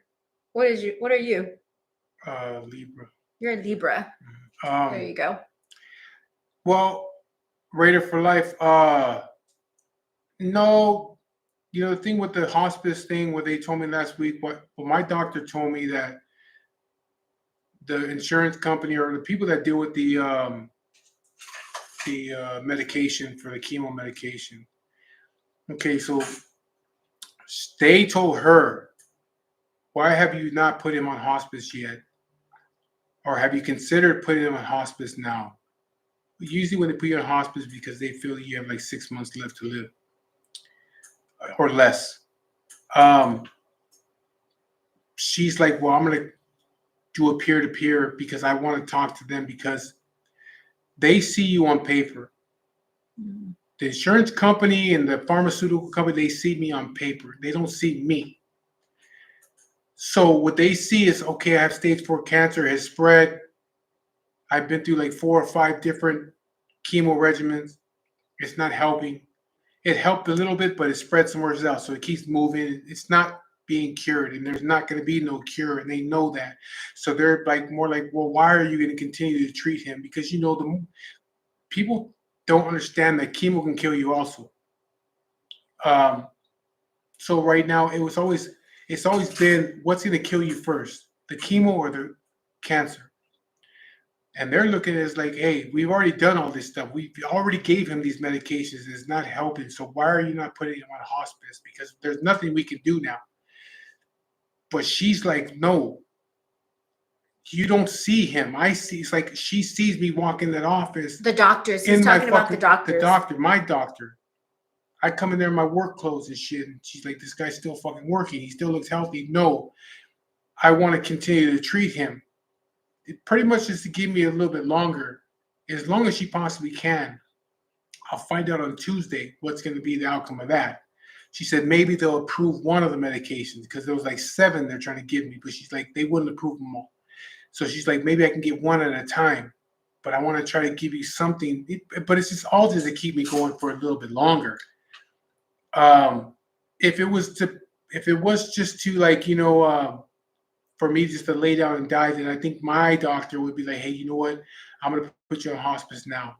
There's no more treatment. We're going to put you on hospice. And then, you're just going to go ahead and just, we're going to keep you comfortable, as time goes by and the pain gets worse and worse and worse. We just keep you comfortable and shit. And so, but she's like, no, because she sees me all the time. She sees me when I go in there. She's like, no, I understand they see you on paper. They don't see you in person. So they don't know. They don't see what I see. And that's the same thing with my radiation doctor told me when I walked into his office and he saw me and he's like, I thought I was going to see somebody that's dying in here, but I see you. So I know that I can treat you with radiation. I'll treat you with radiation and we'll see what happens. But I know that you can take it because you don't look like you're sick. You don't look like what I expect, what I see on paper. That doesn't look like you.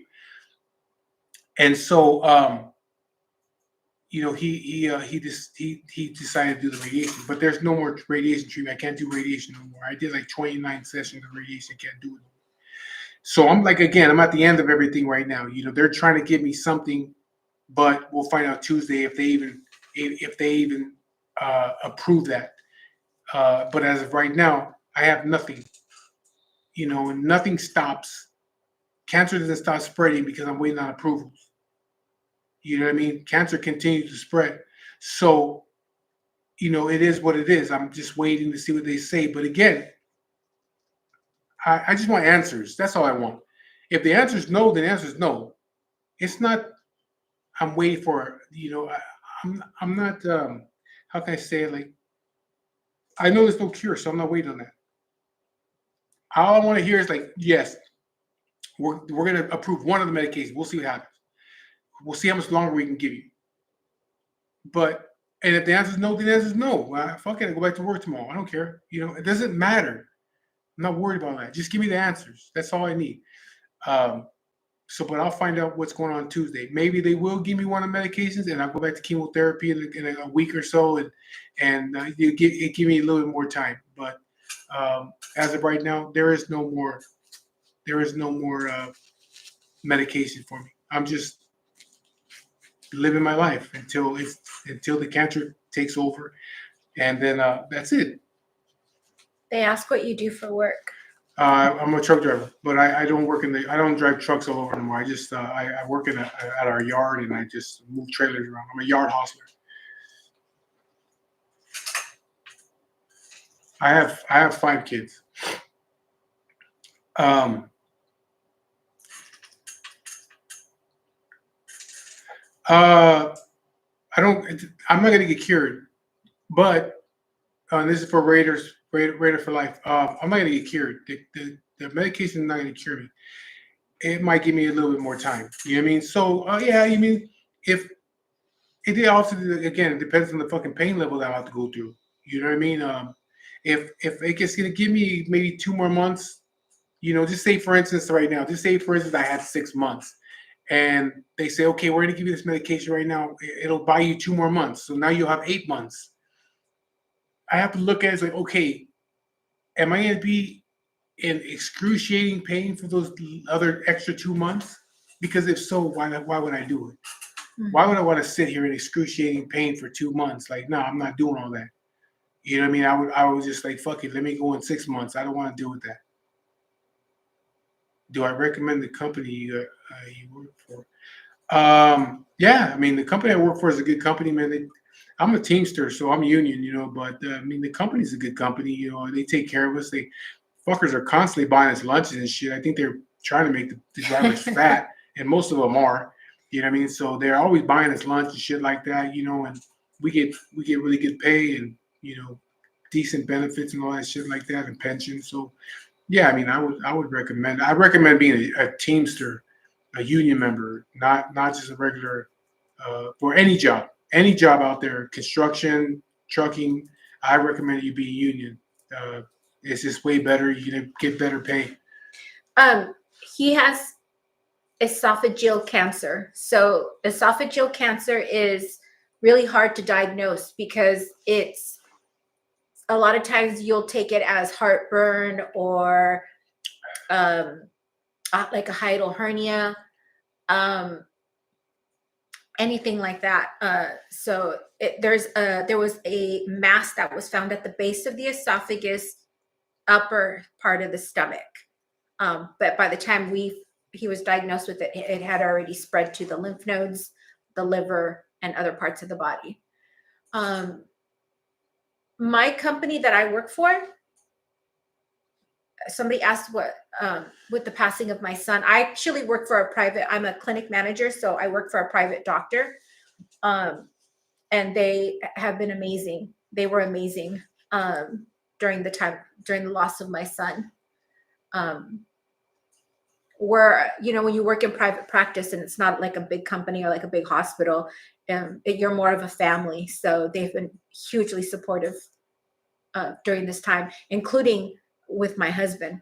Somebody asked a really weird question on here is why do we dress the way we dress? Because that's the way we dress. That's how we dress.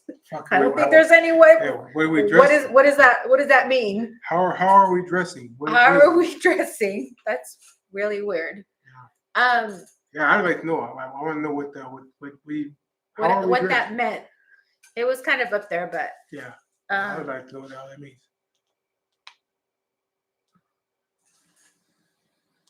Oh, we're twinning. That actually happened by mistake. Yeah, so you guys should have seen my son. So it was just really weird. I came out. We were both getting ready, dressed this morning, and he came out wearing that. I came out wearing this, and then my oldest son showed up, and he was actually wearing a blue shirt too. So if I posted on my IG, my son and I, and he even said it too. He's like, "Why were we all dressed in the same colors?" Yeah, that was by mistake. Color, but he dressed like he swallows dicks. You're gonna get us banned. Stop. Dick is the name of a guy, Richard. Babe, stop. Oh.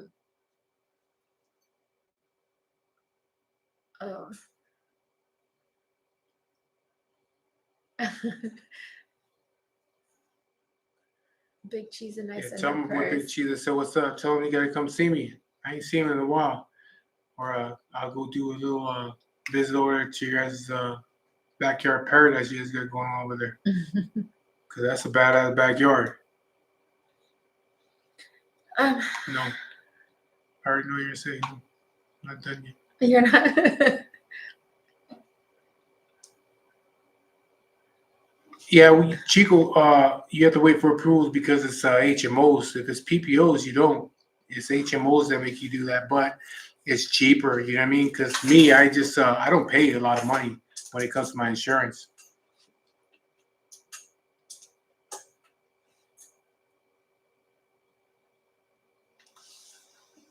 Who's that? Who's? I seen that it says we say what's up from Redondo. Who's that? Yeah, she's a really calm dog. No, she's calm because she's holding her. If you ain't holding her, she's does circles. She's a sketchy little dog. But if you hold her, she'll be all right. She's a lap dog. She's wearing a diaper because She's on her period. she's in heat right now. Oh, it's the Lugins. Huh? The Lugins. Oh, that's Lujan. You don't speak Spanish? You're a paisa. That's Lujan. Lujan. What's up, Rachel? Scarecrow, how you guys doing? I'm 50 and she's 51.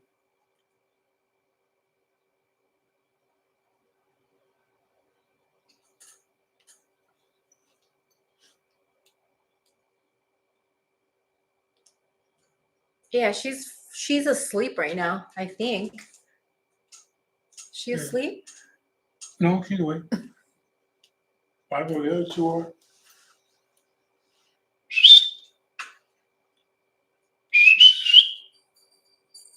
I was with your pops the other day. Oh yeah, he was in Redondo. He came here afterwards. Oh yeah, He he did. come walking up. We're all here hanging out, drinking some beers, and all of a sudden he popped up. We'll get her. No, I just wanted to know where she's at. Well, Go now- on, go in the house. Go on. I don't know if you want to make an appearance. You can't call them and not get them. So Fucking only 5'4". No, be quiet. Be quiet. Watch the court. See, watch the court. okay, come on. Yeah, he stopped by here the other day. It was last Saturday when he was over there at the cemetery. I see it.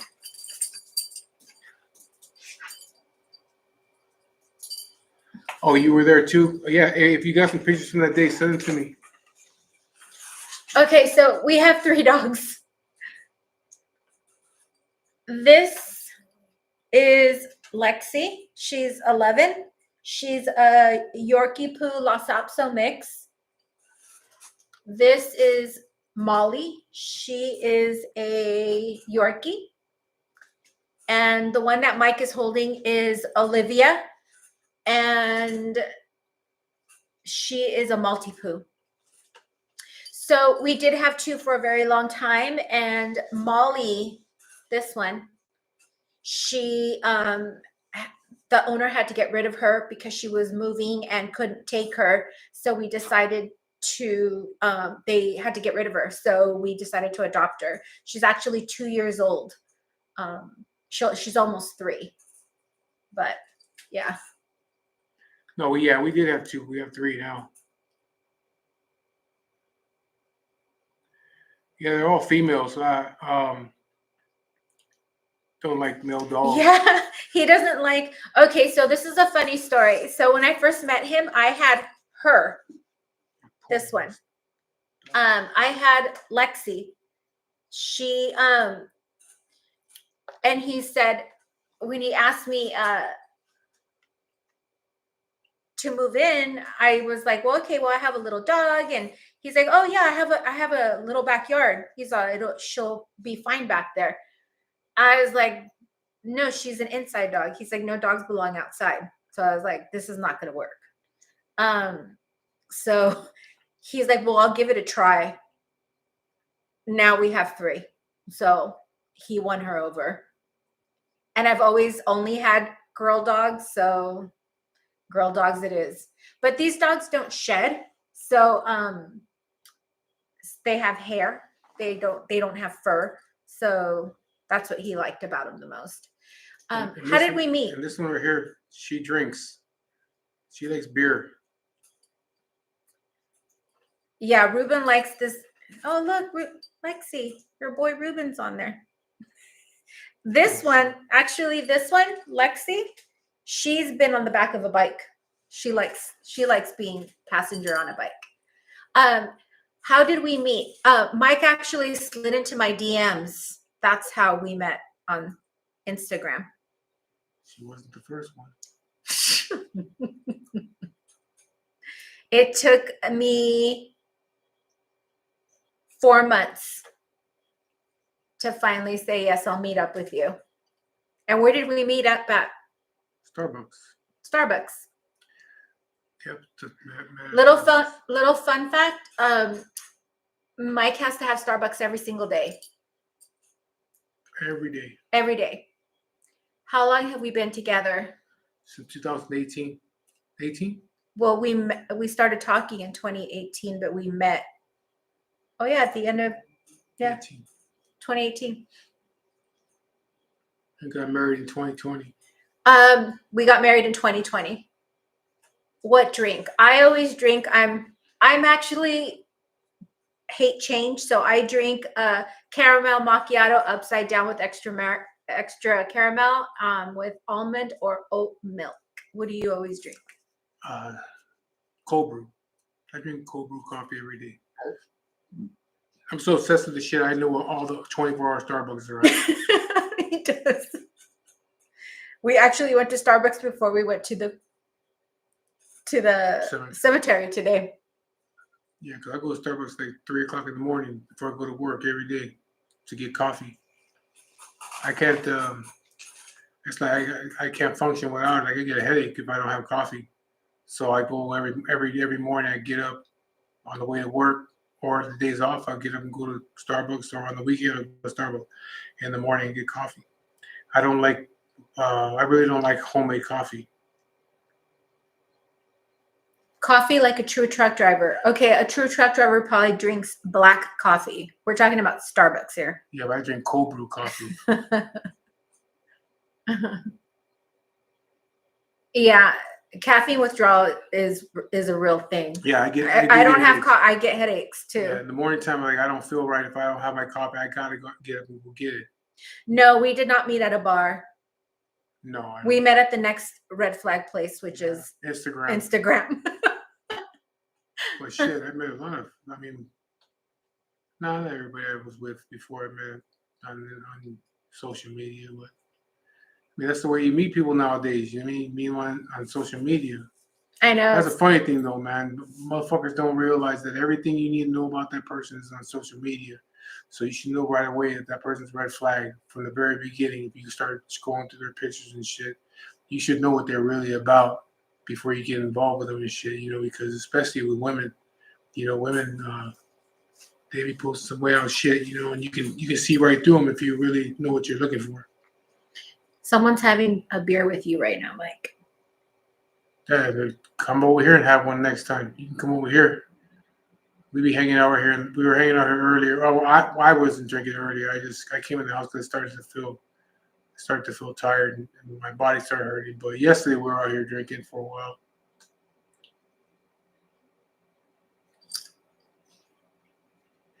That's the way people meet, nowadays. Because when I was younger, you had to have some kind of game, to meet women, because there was no social media. And then at the time, I used to be a fat fucker, so I really had to have game back then. Yeah, Mike used to be almost 400 pounds. Yeah, I used to be really heavy, so Big Mike. I had to be. They call me Big Mike. I'm 6'5", because I was fat. I think because you were fat. But you had to have game, to get women. Now it's just like it's all social media now.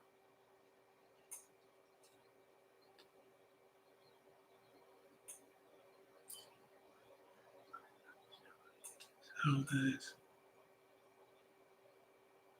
Oh, there's Jeff. Hey, Jeff, I appreciate you coming over yesterday, and bringing Bobby over here. I haven't seen Bobby in years, so I'm glad that you brought him over here, and I hope you could bring him back. Bring him back over here. You guys come back over here again. When you have a little bit more time, and we can hang out. I I enjoyed you guys coming over here yesterday. So, but you already know you're more than welcome to come over here anytime you want. Anytime we got shit going on, you're more than welcome to come over here. Just bring Bobby with you so we can hang out. If you guys follow him you on can look at my Instagram. Instagram, he You has. look at my Instagram. You have to go way down to the bottom though and shit. You should just do a throwback date for today.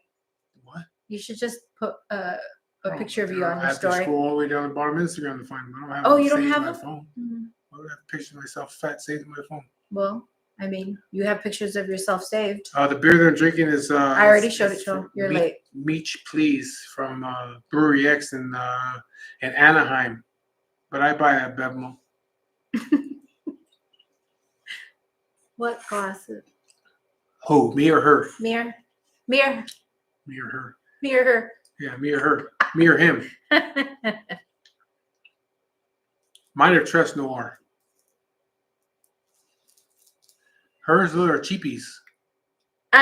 These are actually wait, hold on. They're Quays. These were actually sunglasses, and I turned them into prescription.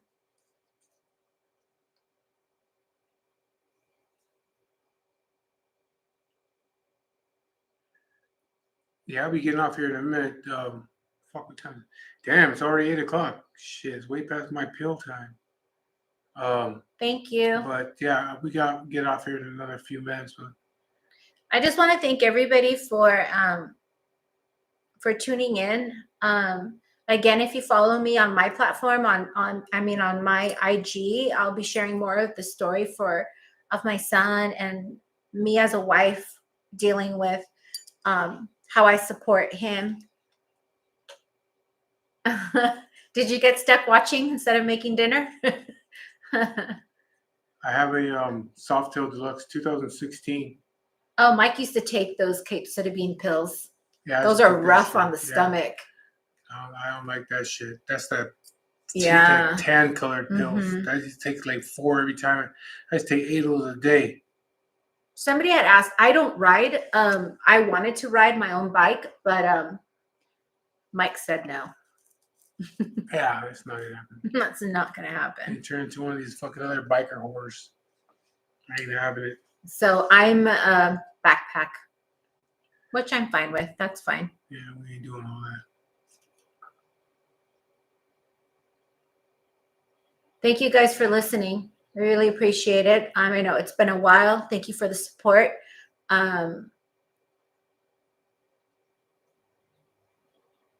Yeah, again, I mean, before we get off here, you have any questions, go ahead and ask them. Yeah, we'll be getting off in the next 5 minutes. So yeah. If you have any questions, just let us know. But thank you, Johnny. Thank you. Thank you so much, Marisol.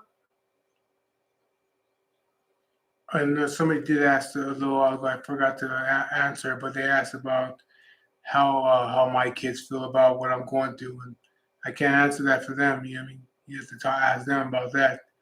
I can't answer how they feel about what I'm going through. I don't ask. If there's a topic that you guys would want us to discuss, feel free to message and let us know. We've been doing a lot of lives lately because we like interacting more with you guys this way. But sometimes we will just create a video and then post it and then have you guys comment on it. But yeah, we are going to come back to doing more videos. Again, if you guys want if you have a certain question, I guess let us know. Do you guys like the lives or do you like the videos instead? Let us know. Again, thank you. Oh, the barrage. Yeah. It looks very different. It's way bigger than it was before. We took some shelving out and changed He changed the position of the bar, so it just looks a lot better. My the stripper pole went up, and my car got kicked out, so I'm no longer inside of the car. Yeah, and she says we, but there you know we and me. I did all the work in here. But yeah, kicked the car out, put the stripper pole back in. Message us the Um, questions because I don't want to and, lose them. Direct message those questions that you guys are asking. Yeah, I'm gonna continue to do videos like of the past and stuff like that. Um, Also, like I probably do it tomorrow, but there's another video I want to do about because I talked about it briefly on one of my videos I posted uh, last week or no, a couple days ago um, about death with dignity. So if any of you guys don't know what that is, death with dignity, look it up. California is a death with dignity state, and I'm glad they are. But I want to do a video about that. Also, I'm going to do a video about the health insurance because I do have issues with the health insurance. United Healthcare, that's who I'm with. That's the same guy that took it out, the CEO of United Healthcare. That guy Giuseppe, whatever his name was, that he got caught for that shit. I'm with that insurance company. I do have issues with them Thank you for watching. as far as getting medication and getting pain medication and all that shit. So I want to do a video on that. And again, the death with dignity. I want to do a video on that. It's look it up, and I'll explain in the video about what death with dignity is. And so yeah, I still want to. I'm still gonna do more videos. I got another one I haven't posted yet. I'm just kind of iffy right now if I'm gonna post. I mean, I want to post it, but again, I don't want to. I just been thinking if I'm gonna do it or not, but I do want to post it. I've already finished it. I just haven't actually put it out there yet. Yeah, United Healthcare, man. They it's a good insurance, but at the same time, it's bad. I can understand why somebody got so angry and did what they did because I'm dealing with the same shit right now. But you know what? United Healthcare has never denied us up until No, it's right never now. been bad We've never until had any issues after- with them until Until right now. after that shit happened with that CEO. Now all of a sudden I'm having problems with getting pain medication. I got to pay out of my own pocket. The other day I had to pay $300 for pain medication because they won't approve it. I'm having issues with getting whatever chemotherapy they can give me. I'm having issues getting it because they won't approve it. And that's United Healthcare. Yeah, United Healthcare HMO. But if you guys don't follow us on IG, his Instagram is the same name as what you're on right now, and mine is LASS_TAPS TAPS, which is right over there. No, I have HMO. I have United Healthcare with HMO. HMO. So HMOs, you have to have authorizations for everything. Yeah. The only thing is it's cheaper. There is a national shortage for pain medication. Even in my industry, that is elective surgery. We constantly are fighting, looking for pain medications for patients. Yeah, I was having that issue before. A few months back, there is a I could national not shortage. get it. I would have to call. They were like, "Oh, we don't Yes, have insurance is from his job. we don't have that. We don't have Percocet, and they're like, okay, the closest place you can get Percocet right now is going to be in Orange County. It's in like 20 miles away. If you want to go over there and pick it up, we can order it right now. You can go down there and pick it up." So I was having issues with that because they do have a fucking shortage on pain medication. He has tried weed for pain. He doesn't like the way it makes him feel. Yeah, I don't like feeling high like that. I'd rather feel high off. I don't want to say, but yeah, I don't like feeling high off weed. I don't know. It's not the same as when I was smoking weed when I was younger. The weed nowadays is like, fuck that shit. They put too much shit in it. PPO is better in the sense of you don't need authorizations or referrals, or you don't need referrals to see any specialists. That's what that is. But you are paying more you are paying more for a PPO insurance for sure. So PPO is better. Is better in the sense But that you don't have to wait for anything. HMO is cheaper because like with PPO, I'd probably pay like for a doctor visit, I'd probably pay like $50 every time I go, but with an HMO I pay like $10.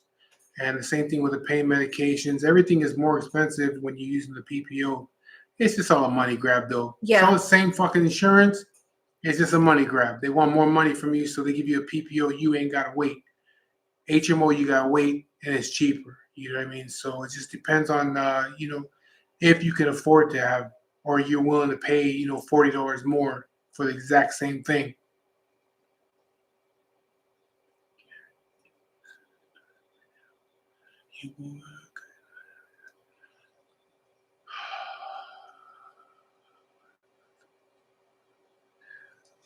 All right, everyone. Well, we're gonna get off here right now. So, thank you guys for watching, and all the questions and stuff like that. Um, I'd like to do these things every weekend, but sometimes they filling up to it. But if you have questions, go ahead and hit us up on Instagram or on the TikTok, or in the comment section right here on YouTube. I wasn't gonna go live on my Instagram, but they booted me for whatever reason, so I gotta wait a couple more days before I can go live on Instagram. But anyway, you guys have a good night, and we're just gonna end the thing. We're gonna end it right now. So take care. Thank you guys for all the support. Have a good night. Thank you, everybody.